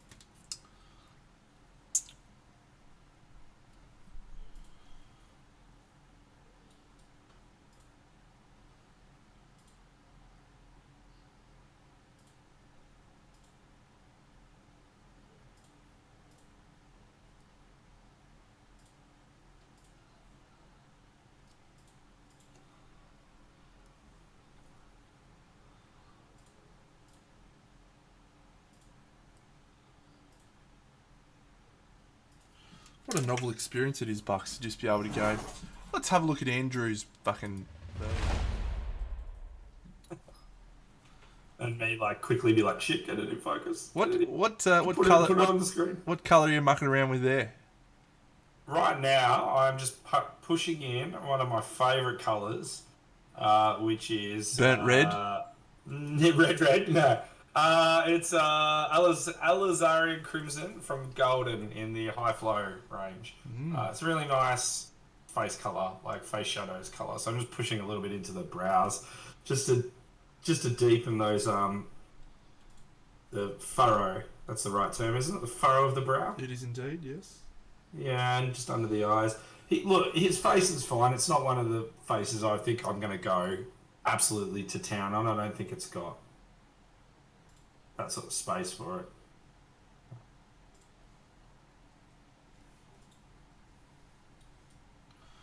It's fine without being a world beater, eh? Yeah.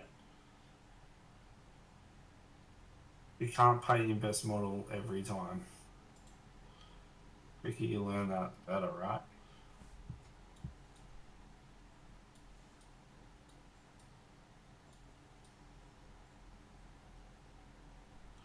Unless you're Kirill.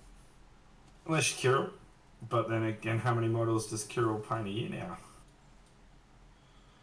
Well, That must be a lot of pressure. Like, maybe not. I'm not going to pretend to speak for Kirill, but I'd feel like the better you get, the more pressure you have on yourself to continue to release phenomenal works.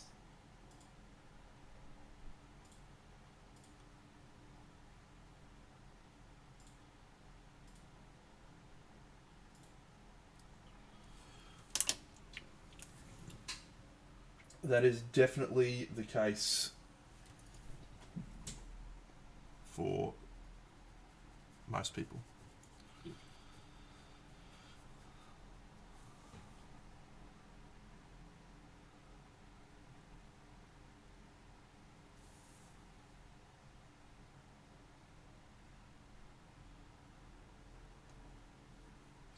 I think I might... Hello, human. Hello, human!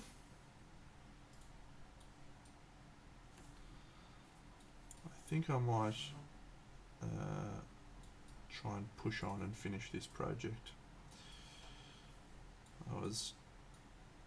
Yeah, where are you at with it, mate? Are you still where's the are you on reserves at the moment, or are you? Yeah, no, we're on vapors at the moment. We're Yeah. struggling. Yeah, I'm at a point with it where it feels like the amount of work that is left is overwhelming to be able to deliver what I wanted to deliver with it. And so that's making me feel like, well, maybe it's not worth trying to deliver that, which then, you know, Yeah. brings us back to, well, it's a shame to put all this effort in and then have it, you know, fall short in the final stages. But Yeah, well, I think you gotta say, how comfortable would I be with the only thing, finishing it all, and knowing that the only thing that held this back from being the best diorama I've done is that I ran out of gas toward the end. I think the thing that's really making it difficult for me at the moment is I've got some things that I'm frothing to paint. I'm like, yeah, I can't wait to paint that. That'll be awesome.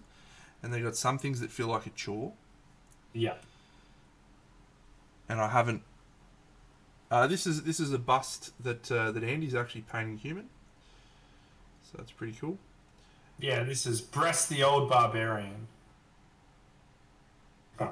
Sort of in the, I don't know, what would you say, a third of the way through? Yep.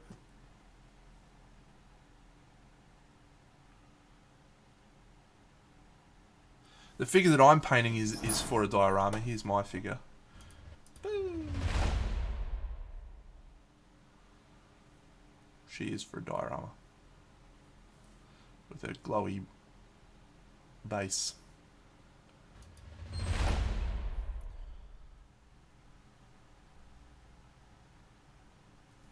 Nah, you should stay on you right now because I am painting a face and I have to hold it quite close to me in this light.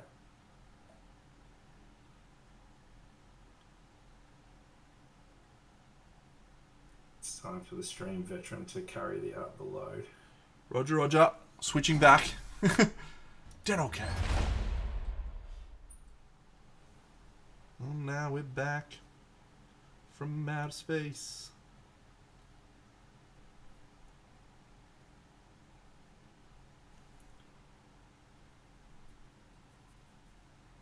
I actually made the switch halfway through this to painting with some heavy bodies. It is indeed for the vampire diorama human, which is nearing completion, sort of maybe. Hard to say. If I had a good 10 hours just going ham on it, I reckon I could probably finish it, but I don't know if I'm going to find the momentum to do that, so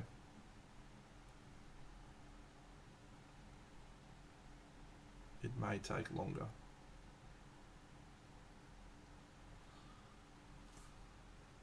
So you reckon maybe we put a pause then in between this diorama and the orcs? Do you want to do that? I'm sorry to say. Find some fun elsewhere. I'm sorry to say, but yes, that is going to have to happen. Well, That is okay. yeah, this is taking me longer than I expected, which means you're probably going to need to put some time into Crimson Brush anyway, or Yeah. whatever else you're doing. But I don't have a proper display shelf. I do have a display shelf, but it's full of other people's works. I actually generally sell most of the things. You don't have a vanity cabinet at all, do you, mate? No, I don't. Everything goes out the door pretty quickly. Yeah, I don't keep anything of my own works outside of board games pieces which I use.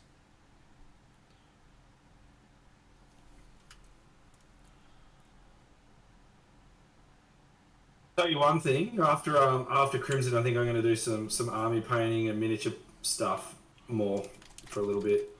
Yeah? Yeah. Yeah. You got to balance it out. I was pretty keen to do some board game stuff tonight. Actually, I was a couple of cool models, but this was the model that I chose. I want to paint some chibis. Chibis are good.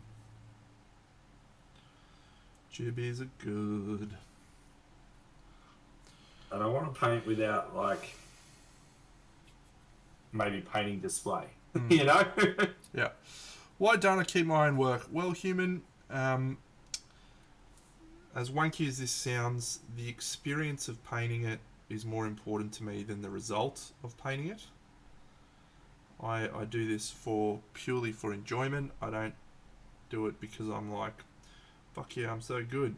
Plus, there's photos, and you know, it's very, very easy to look back on my work when you go and check out my social medias and stuff. So I just don't feel the need to keep any of my works. If there was a time, it probably brings more joy to others, right? That's the point. If they're picking it up, yeah. If there was a time where I won a significant international award, you know, a best in show at a huge international event, maybe I would keep it, but I don't think I would. I think I'd still send it on its way to someone else who's going to enjoy looking at it. Yeah, it's the fun part of painting models that I look forward to. As much as I'm having a nice big old complaint about this fucking diorama tonight, you know, it's still been awesome to build it and, you know, conceive it, come up with all these cool ideas. You know, we've reached that point now where it's becoming more difficult, but yeah.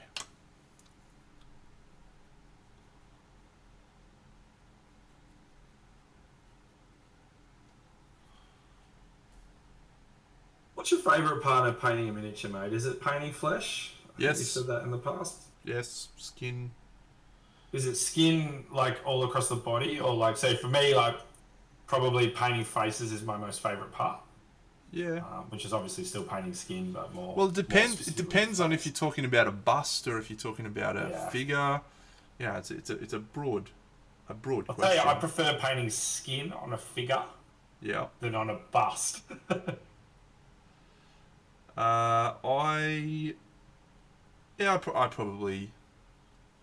It depends on the figure. Like, there's some figures where I'm like, I want to paint the non-metallic metal. Some figures where I'm like, I want to paint the skin or the face or the hair. Even the hair sometimes is like, fuck yeah, that hair's good. Yeah. Yeah, mate. I don't know. I'm in a very fortunate position that there's a couple of collectors who like a lot of the stuff I do. So I'm able to sell a lot of the works I paint, even the crazy big ones. That may reach a point in the future where that's not the case, and if that happens, that's fine. I'll either sell them or give them away or keep them, or there's not really a thing that I worry about. Yeah, we'd find homes for them pretty quickly, wouldn't we, mate? I think we like to trade miniatures around our group as well, so... Yeah.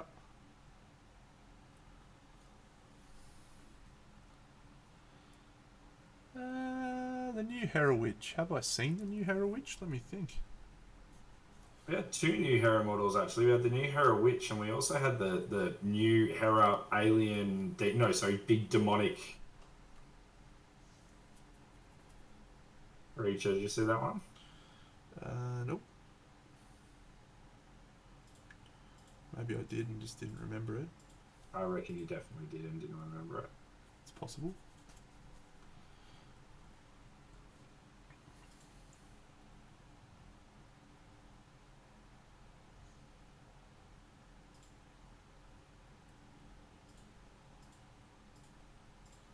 I'll go look it up.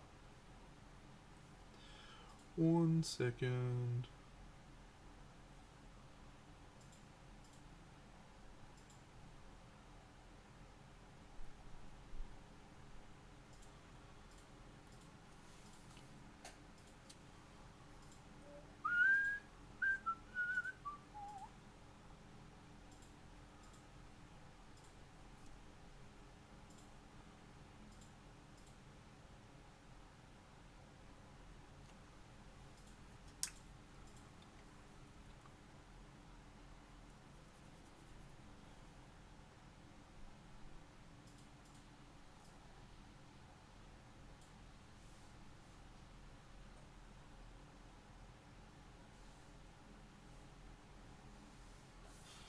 One of the advantages of working with a colour palette consistent across a whole range of models is you fucking get good at doing some colours after a while, eh? Yeah, mate. Like, how confident are you now in that moonlight color? You kind of cracked that code, eh? Yeah. It's just good. Good little piece of the puzzle.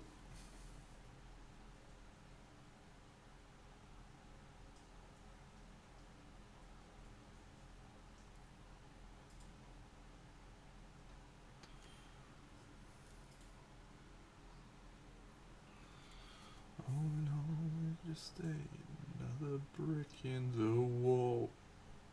Yeah, made a bit of an adjustment, and I'm having to go with heavy bodies again, the scale artist range. You change your paint approach more often than Britain changes prime ministers. I do, don't I? Do you find that weird, or? Britain changing prime ministers or you? No. Britain's in a shambles, mate. No, like that I change things about my painting quite regularly. No, I think, well, it's pretty healthy to be able to switch it around and use those different tools. Wish I could. I get very locked in on a specific way of doing things, Yeah. and I have to force myself to go in different directions. Well, that's it. Specific ways get specific looks, right? Yeah.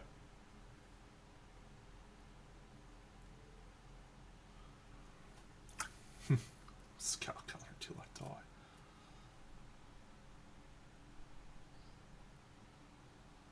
Yeah.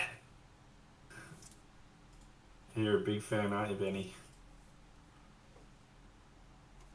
Well, I think it's about harnessing them to their full potential, right? Like, and I think for these larger scale, big fleshy dudes and ladies that come in the Black Sun range, the heavy bodies are probably better. They probably do a little more lifting, but their coverage is just so superior in that regard. But yeah, they really lend themselves to it. Whereas, you know, not saying you obviously can't achieve the same thing with AK or with the Citadel or Vallejo or Golden or Pro-Acryl, but yeah, it just seems to be a space that they do pretty well in. It's probably a reason why, you know, painters like Craft World. yeah, Craftworld and Mark Masculine and of course Alfonso sort of opt into the heavy bodies, especially when they're doing. Have you noticed they're always opting into the heavy bodies whenever they're doing something academic? Whenever it's just like pure flesh. Yep. I think that's partly a flex though too. With how good they are. Yeah. Just like, yeah, look at me. I'm the fucking man. I'm going to do this in all heavy bodies. Well, it is harder to do heavy bodies, isn't it? Well, maybe not. Maybe it's easier, depending on the painter, right?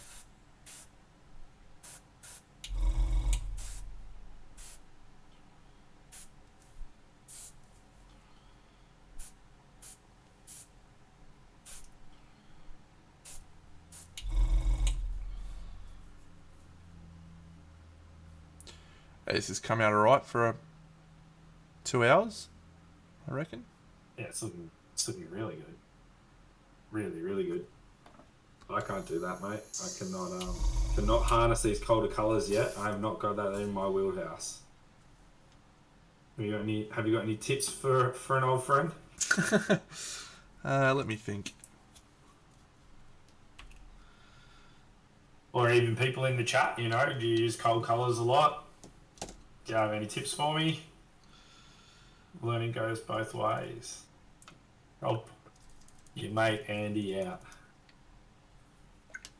Because where I go wrong with cold colours is they end up in quite a desaturated space or a space that I don't find visually appealing.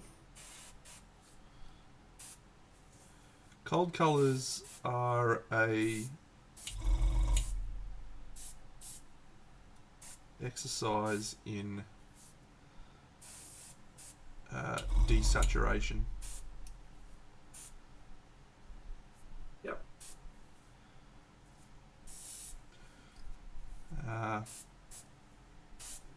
Because the color will just wash out. So you've got to control your greys, and then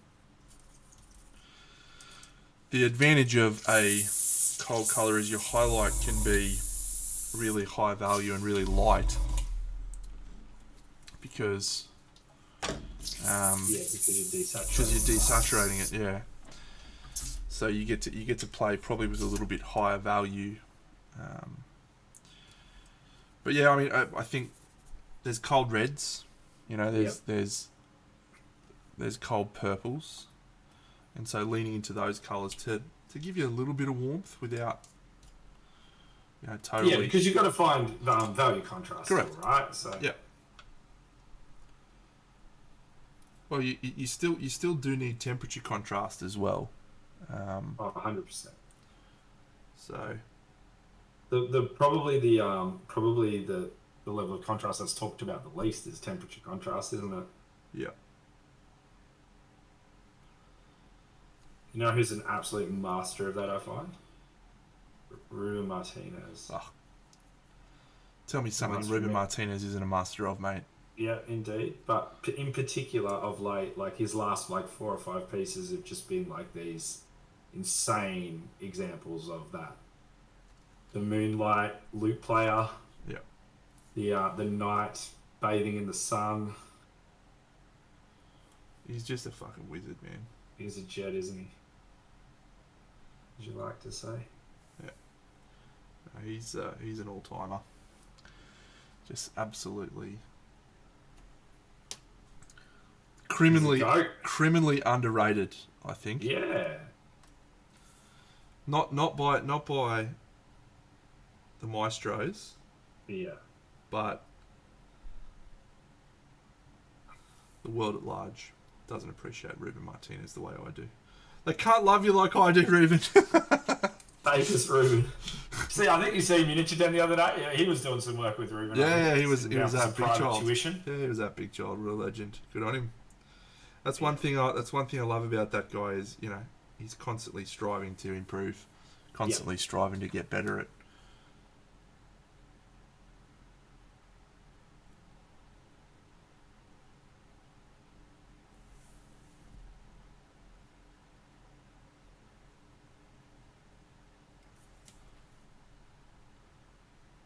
So something I'm trying to get used to, and you can probably speak to this, is like, I think up until this point, I've been a very I want to have control of everything I'm painting at all times, all the way through the stages, you know?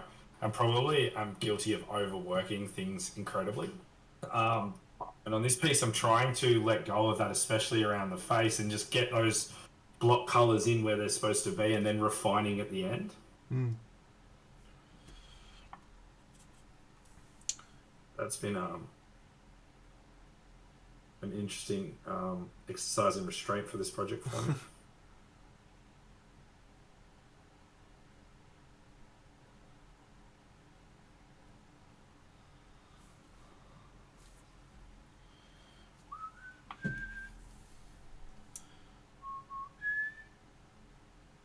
Hey, tell me, did you ever watch Ted Lasso?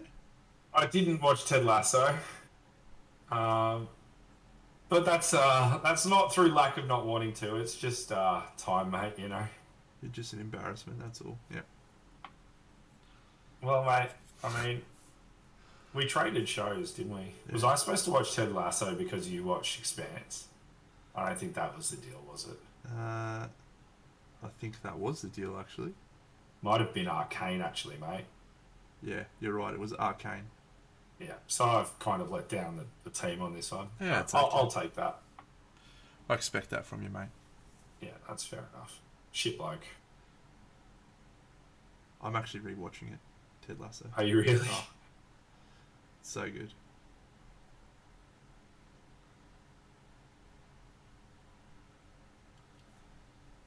I have a new lad who comes to visit me at work, and his name's Jackson. He's a good lad, Jackson. He quoted Ted Lasso to me the other day. Oh, Something about a quote about is it understanding why all people to understand why all people are fucked up, you just have to look at their mother or something like that. I challenge you to watch Ted Lasso and not walk away from at the end of the show just wanting to be just better. It's so good.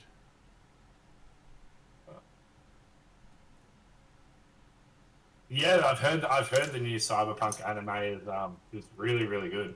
Edge Runner, right?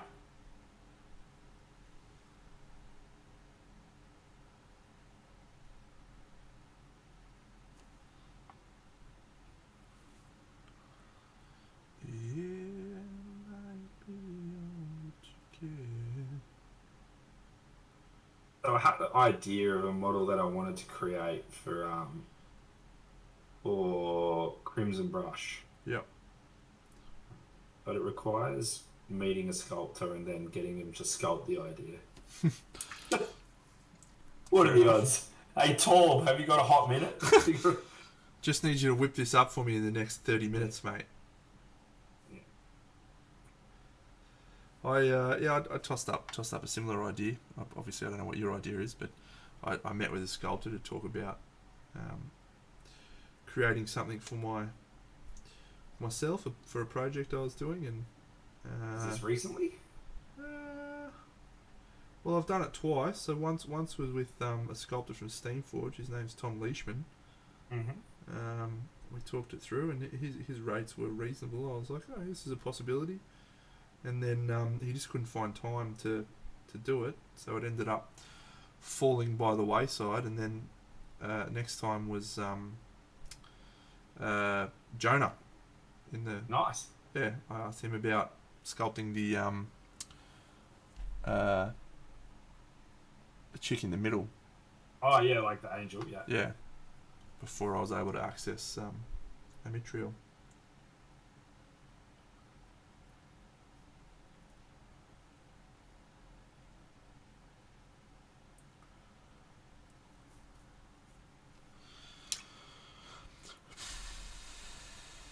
Depends on the sculptor. Depends on the subject. Like Europe, it's about €1,200, isn't it? Off Yeah. the top of my head. Yeah. Yeah, it's far from cheap. So we're sandwiched by some friends tonight who are also streaming. Our friend CHK is streaming. Oh. Is streaming as well. The great man. Who else? And Minnie down. Awesome. Luca and Yeah, something this size is probably about that price range, mate. I would expect. yeah. I think 1/10 to 1/12 will get you about €1,200 for a bust or a figure. I think probably more likely a bit cheaper for a bust. So it might be like 800 to 1K for a bust, and then 1,200 for a figure. A lot more work goes into a figure than a bust. I think. Probably depends on the sculptor, mate. But yeah. Yeah, that's true as well. It depends, I guess, how comfortable they are with each of the.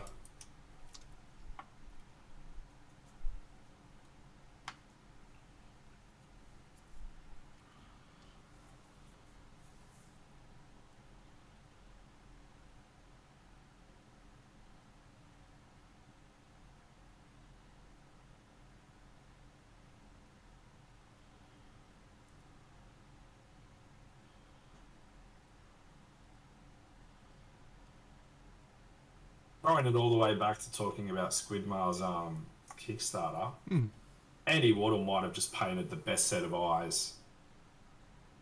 On the owl Yeah. was pretty good.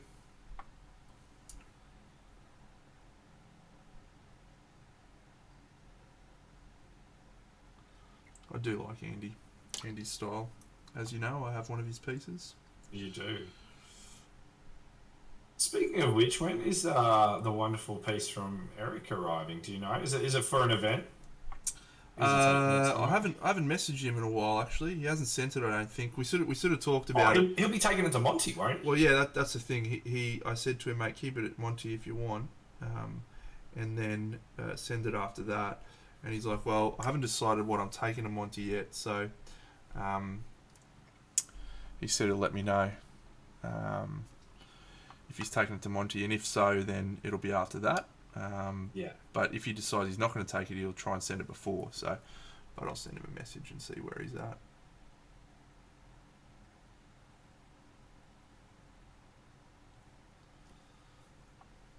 That's a piece I would love to see in the hand. Yeah. Well, this. Well, we're going to sort of get to see that. Hopefully, I mean, obviously, it won't happen for Crimson, but maybe next year. But we will have one of Land's pieces at the event, so that'll be cool.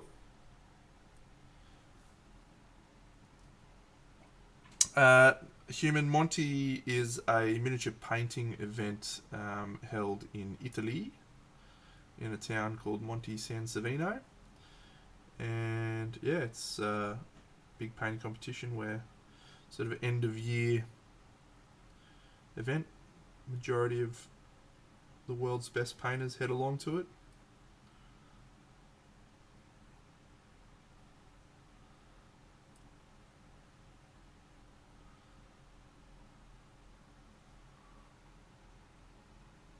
Actually, I love that about painting events in general. They become more of a celebration than anything else, right? Yeah. Monty's very special.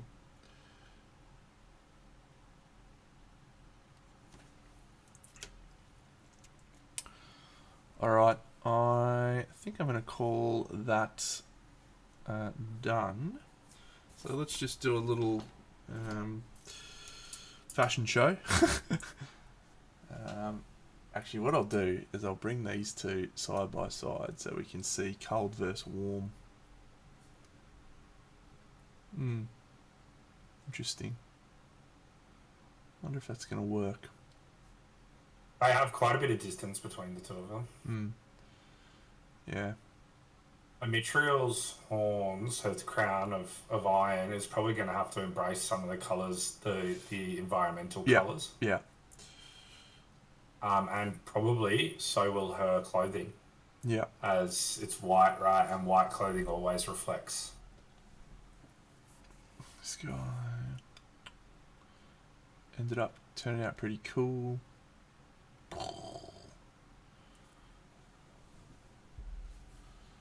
Can you bring him back? Because I was quite scathing on him.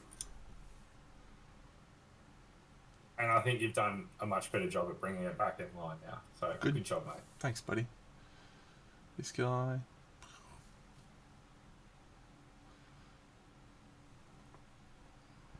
Ooh. Hold up. How are you feeling about him? Yeah, the green's too much at the moment, but Is it too strong for his position? no. Well, so this is sort of the angle you see him like that. Yeah. So he's, the green's a lot more subtle, but when you turn it, you'll obviously see a little bit more because the lights are literally right behind him. So it's probably more about making the rest of the lights fine. So this chick, how do these two look side by side? Interesting. The green light's interacting with her really nicely. Yeah. They're interacting well. They look like they're from the same house. Yeah. This one, the red is maybe not going to go. I don't know. I like this guy. He came out really well. My favourite guy, like for individual. I think you painted this guy individually just really, really good. And then he's going to... I don't even want to say it because it's going to jinx it, right? He's going to be a sore thumb, isn't he? It's just not going to work on the fucking piece. You wait and see. No. He's just going to look Let's just fucking not terrible. even think about that as an option. Let's just will that away. I've got to fucking figure out how to make that not happen. Yeah. Because he's individually the best one painted. The red's fucking awesome. Yeah. You know what can save it? What? A Mithril's aura being so warm that's why he's so warm. Let's put it all together for the last. Because thing he's we the do closest tonight. to her, right? Yeah. It's my legs. Yeah, it's actually probably because he's too saturated more than anything, Scara. So he's just. It probably needed to be a colder red. Yep. Yeah, might be. sitting somewhere in the more burgundy sort of side of things, which is a bit of a bummer, in all honesty, having a painting like that, because he just looks sick in this red. Like, Yeah, he's good. What a shame. That's the risk of painting everything separately, and we'll see. he does, yeah, under the, yeah, like at a distance, he does. I'll agree with What a Ral on that. distance. So I did of course do a little bit more work on the base, which is good. A little more work on the base. Yeah, we're getting there. We're getting there.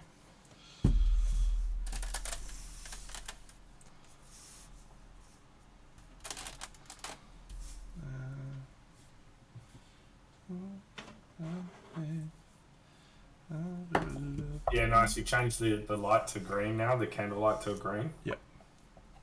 Looks way better already in that space. The top's looking cool. The floor. What are we're not doing it, yeah, no rug. We're just gonna do the Yeah.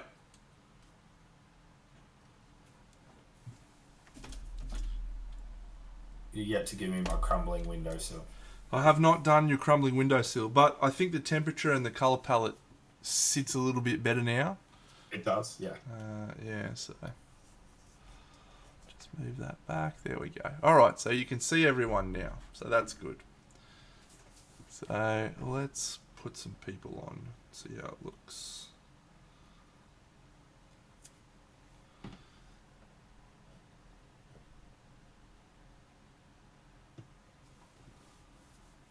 Looking quite nice. The flames are well balanced. Thank They're you. probably taking her focus a little bit, but it's actually just okay when you're doing a diorama of this magnitude to have elements like that take the focus a little bit. Because your eyes are like, your eyes have to run around the whole diorama anyway. right? Agreed. Like, Agreed. yeah.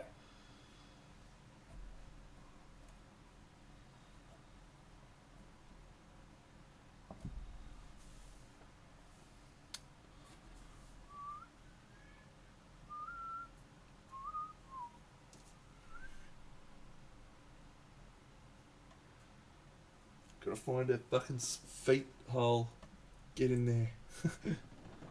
Get in there.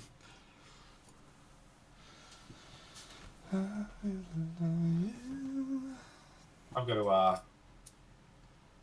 go up to Sydney this week. Oh yeah, doing up there. 2 days for work. Couple of days, nice. Oof, he's looking good actually.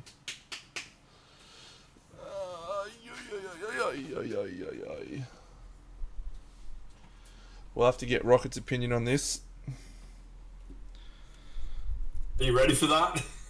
Never. No, crucial that we get her thoughts.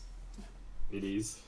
She does always offer an insight that you never think about, and there's always value to it, I think, every time I've heard Rocket give some feedback. Apart from, being scathing about teal, that's just inappropriate, but It's uncalled for, isn't it? it's a bit unjust. Alright. These are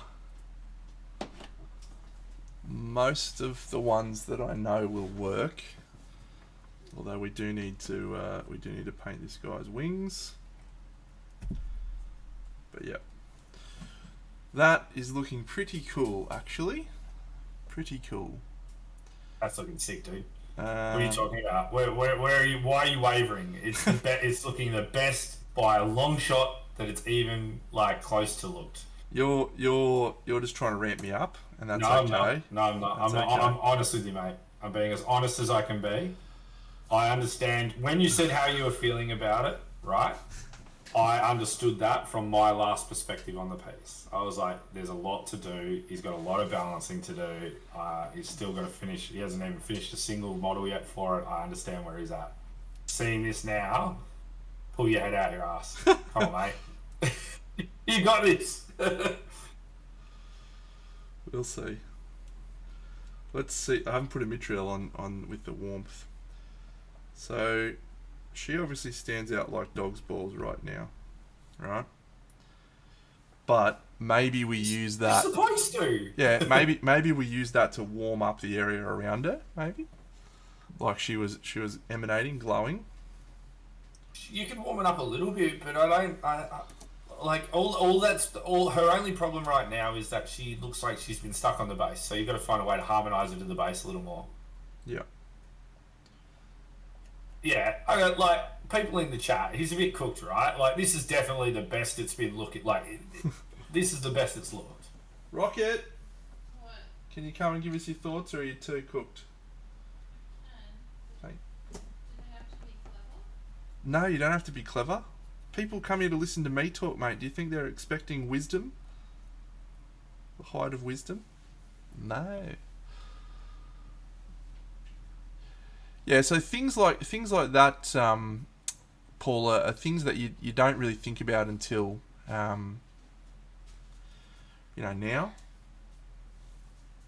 Yes. What are your thoughts on this project that I've done? Where to start? Where to start, Rocket? Where to start? Why is it so fluorescent? That's a great question, Rocket. That's a magnificent question. Magic rocket, magic. Yeah, that's it. What? Look, I'll be honest with you. I don't understand why there's so much purple and fluoro green. It doesn't at all look like an underground cave castle, which is what I assume that it is. It doesn't make any sense. Also, she's sticking out like a sore thumb, She is, isn't she? and it should be brown. She looks The like whole you. thing needs to be shades of brown, maybe some like dark maroon that looks like blood. Those are the correct colours. These are incorrect colours. All right, not enough teal, you reckon? Well, is this in space? It is, yeah. That's fluorescent light from space. Like, it's just incorrect for the setting. This is all comes back to that blue cat, doesn't it? Can't believe you remember that story. Anyway, that's my feedback. All right. Well, that's nice of you. Thank I you. think that I'm correct. Oh, I don't. Is I the don't blue dis- cat the primary school story? Yeah. Yeah. How does everyone remember? I Yeah. barely remember this story. All right. Let's. Oh, sorry, Rocket. Let's take a little. Let's My take a hip little. flexor was fucked Your up. hip flexor's fucked, is it? Like my leg keeps collapsing. Yes. It's so messed up. Yeah, that is messed up, though. All right. I'm just gonna put this behind the thing so we can all see a little bit more clearly. And by us, I mean me. And then we might just take this bad boy off and have a little meander around. I wonder if Ben's still here to hear that the key statement that Rocket made there, which is paint it brown, Yeah, paint it more brown, and Yeah. then when you think you've done painting it brown, paint some more. yeah, that's just wrong. And if you're isn't it? feeling creative, you can have some brown red for dessert. All right. How's this lighting? Not ideal. There we go. All right.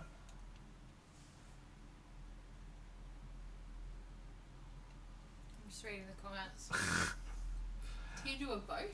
Can we do a vote about Am I correct? Yes or no? the teal?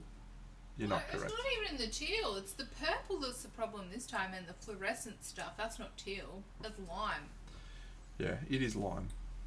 I just Right, don't. can I pose one thing to Rocket? Yeah. Rocket, why are you trying to apply historical context to a fantasy piece about vampires Because unjustly treating a woman? because vampires don't live in space. Vampires live on Earth, and normally they're like medieval or Victorian vampires. Therefore, there should be more browns because there wasn't colours back then. Colours just did not exist back then, did they? You're making a very good point, Rocket. I just don't. When I think about fantasy, I think about historical. It's like that meme that's on Instagram everywhere at the moment. It's like, do you know the one?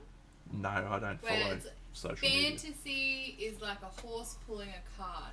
Science fiction is the, I don't know, spaceship pulling the horse. Does anyone know what I'm talking about? No, no one understands. People think that streetlights in Transylvania are green.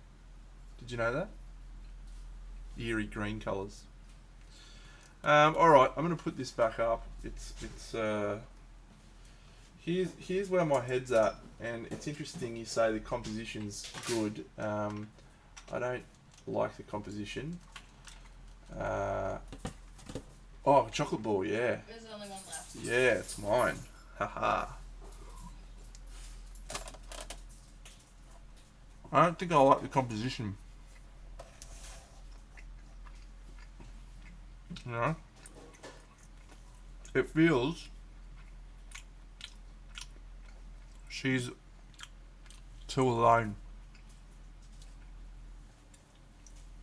So, what do you want right now, mate? Do you want solutions or do you want support? I don't think there's a solution. I think we're too committed. I think we're way too committed to be worrying about that sort of stuff. And I think we're looking at it, something you always have to remember is no one has looked at it more than you. So you're looking at it with the what is it? How many hours so far? 40 hours, 50 hours, 60?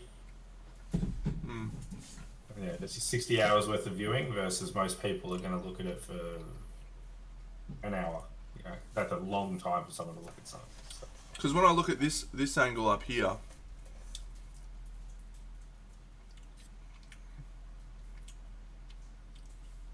this angle's awesome.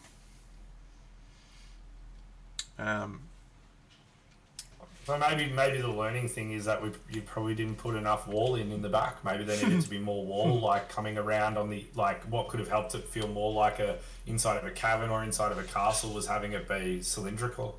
For next time. Kind of get what I mean? Yeah. I think semicircle. Yeah. Well, I think it's just a matter of this space this throne needed to come forward. She needed to move back into the middle, and the vampire needed to be there. It just because the balance of that left side is really strong. Hello, Weetabix. Yeah. And it's just not as strong on the right hand side. I can't help but feel that was a part of the selling point for the piece in the first place. It was like the asymmetry of it. Yeah, but I think I still could have achieved that asymmetry. Sorry, am I not giving you enough space? I absolutely could not fit. I was trying for that asymmetry, but it's not this side that's the problem. It's this emptiness that's the problem. Yeah. It makes me think that the viewing angle of the piece is actually changing. Yeah. I'm not sure. Can you do anything in the painting to reinforce it if it's changing? No. What I am going to do though is blood on the floor. So yeah, as Jared said, the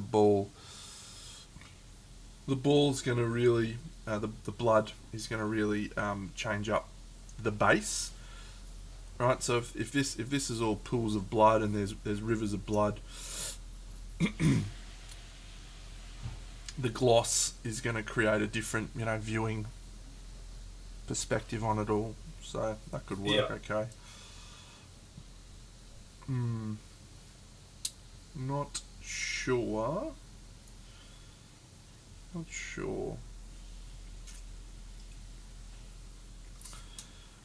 He's actually not that bad. The red's not really a problem, I don't think. When we see it on the piece, it doesn't create issues. He's fine. That's fine. Yeah. That's that. Yeah. We'll definitely want to with the blood, make sure the blood's evident. There's my fucking holder for that dickhead. There it is. Yeah, we'll definitely want to make sure we're driving heaps of blood. Ah, that's what's happened. It's fallen through the back. Cool. Differing opinion on the usage of blood. I'm not overusing it personally, but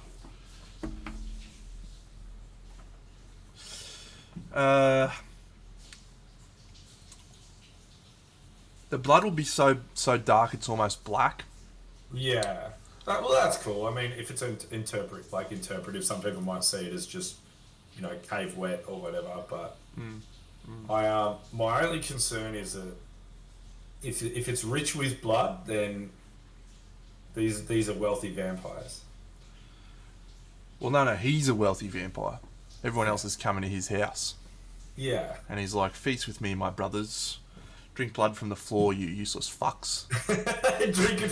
Drink my feet blood. Yeah.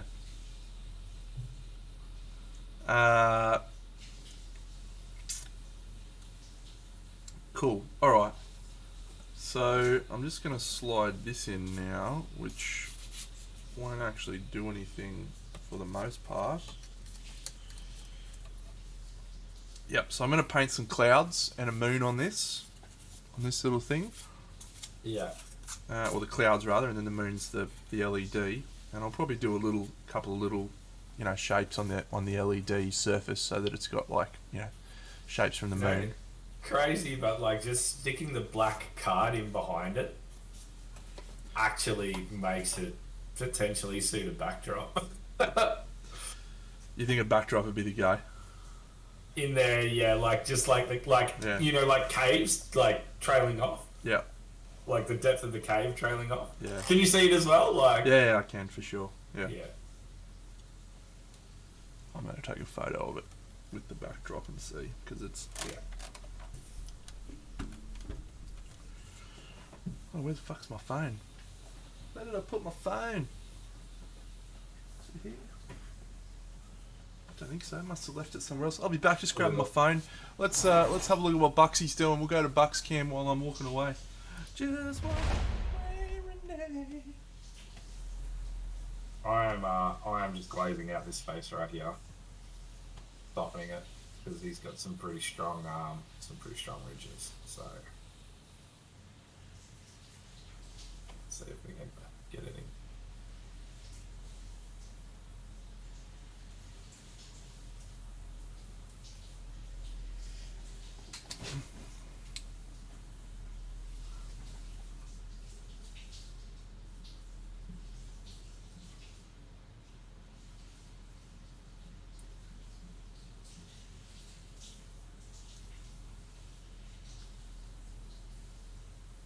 Yeah, only for a real short time, mate. Like in one day, out the next. So not even moving past the airport district, staying in there. So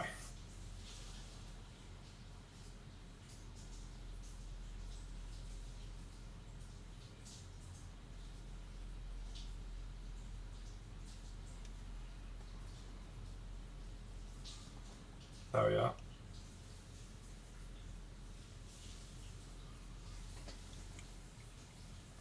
I need to definitely get used to painting with these bad boys.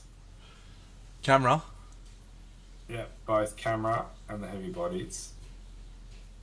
I feel like everything that I'm doing on the camera is serviceable enough to be an idea of what I'm doing, but after I'm off the camera, I'll go for it and refine everything. Is your camera? Does it move? Very minimally. Okay. Yeah, that shot is awesome. The clarity's unreal. You reckon? But yeah. the camera just moved then. Did you see that? Yeah. Well, it's because it's not a desk mount anymore. I've got the desk base plate to be able to get... Because of the width of my desk is quite big, fit everything on it, I can't clamp it to the desk because it's too far away.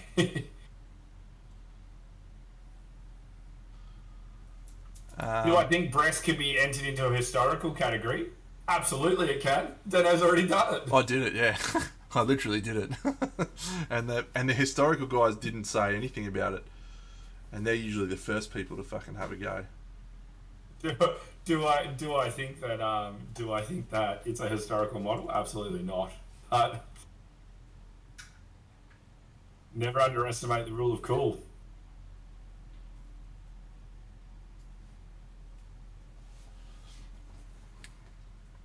Feel like right now in this space, I've got Benny levels of contrast. You know how Benny loves contrast on the face, like real dark contrast.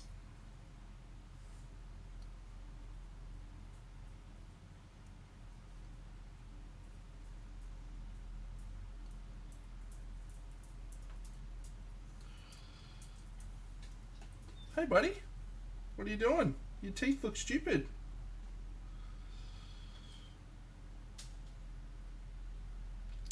All right. Yeah, we'll probably try and push through. I think in this project. Yeah, it's looking good, Bucks. Eh?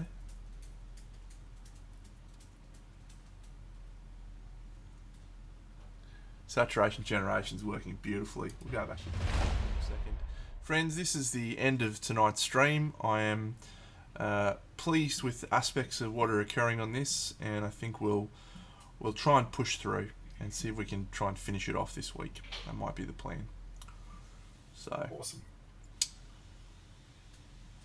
I'll need to add a little bit more of the green light around the candles, which will be fun. A little bit more of the green light on other areas.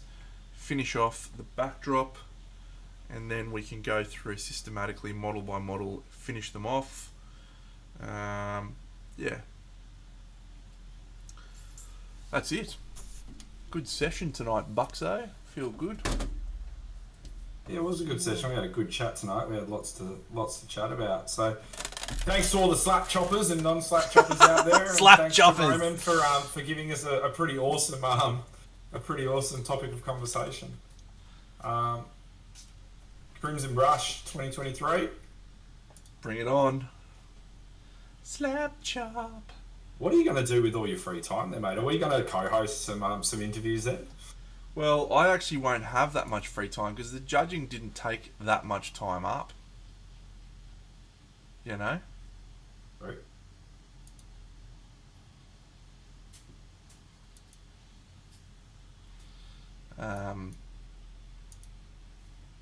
Yeah. No, I'll probably have enough on my plate this time, so we'll see. Maybe we should play some Marvel Champions up there, mate. Oh my god! You can Oh show my me how to god! play it. Oh, I beat Mysterio today with Cyclops and Shadowcat. It was unreal. Yeah. It was unreal. Because training doesn't work for me as much, like in that space. But I want to hang out with our friends and do something. So maybe some games. Marvel Champions would be the game. Maybe you should paint a little Blood Bowl Sevens team, mate, and we'll play some Blood Bowl. What do you reckon? You love Blood Bowl. I do like Blood Bowl, actually. I like Blood Bowl. I've got Blood Bowl on the computer. It's a good version, actually. We played a couple of leagues with the boys. It was fucking fun. Yeah. Sevens. It's only 7 models. 650,000. I play dwarves, mate. So it's Can you not? Yeah, people don't have fun when they play Blood Bowl against me because I'm just like consistency. So. Yeah, I don't want to win the game, and I don't want you to win the game, sir. No, mate, block tackle on everyone. Just running forward my blitzers. I like to play passing dwarves. I like to have throw, just bash everyone and then just be throwing the ball downfield for the little stumpy legs to chase after. It's the best. I want to be playing some games and having some fun in that space. All right, let's raid someone. Let's see whom we can raid. We could raid CHK. We raided him a little while back, didn't we? Not too long back. We could raid Kiara Elvenblood from whatever that Broadsword Wargaming is. I think it is for her. Yeah. She's got 118. We might just have a little Bo Peep. Go find a little guy. Yeah, find a little guy. We love our brothers and sisters on the big streams, but sometimes the little guy needs some love. Yep.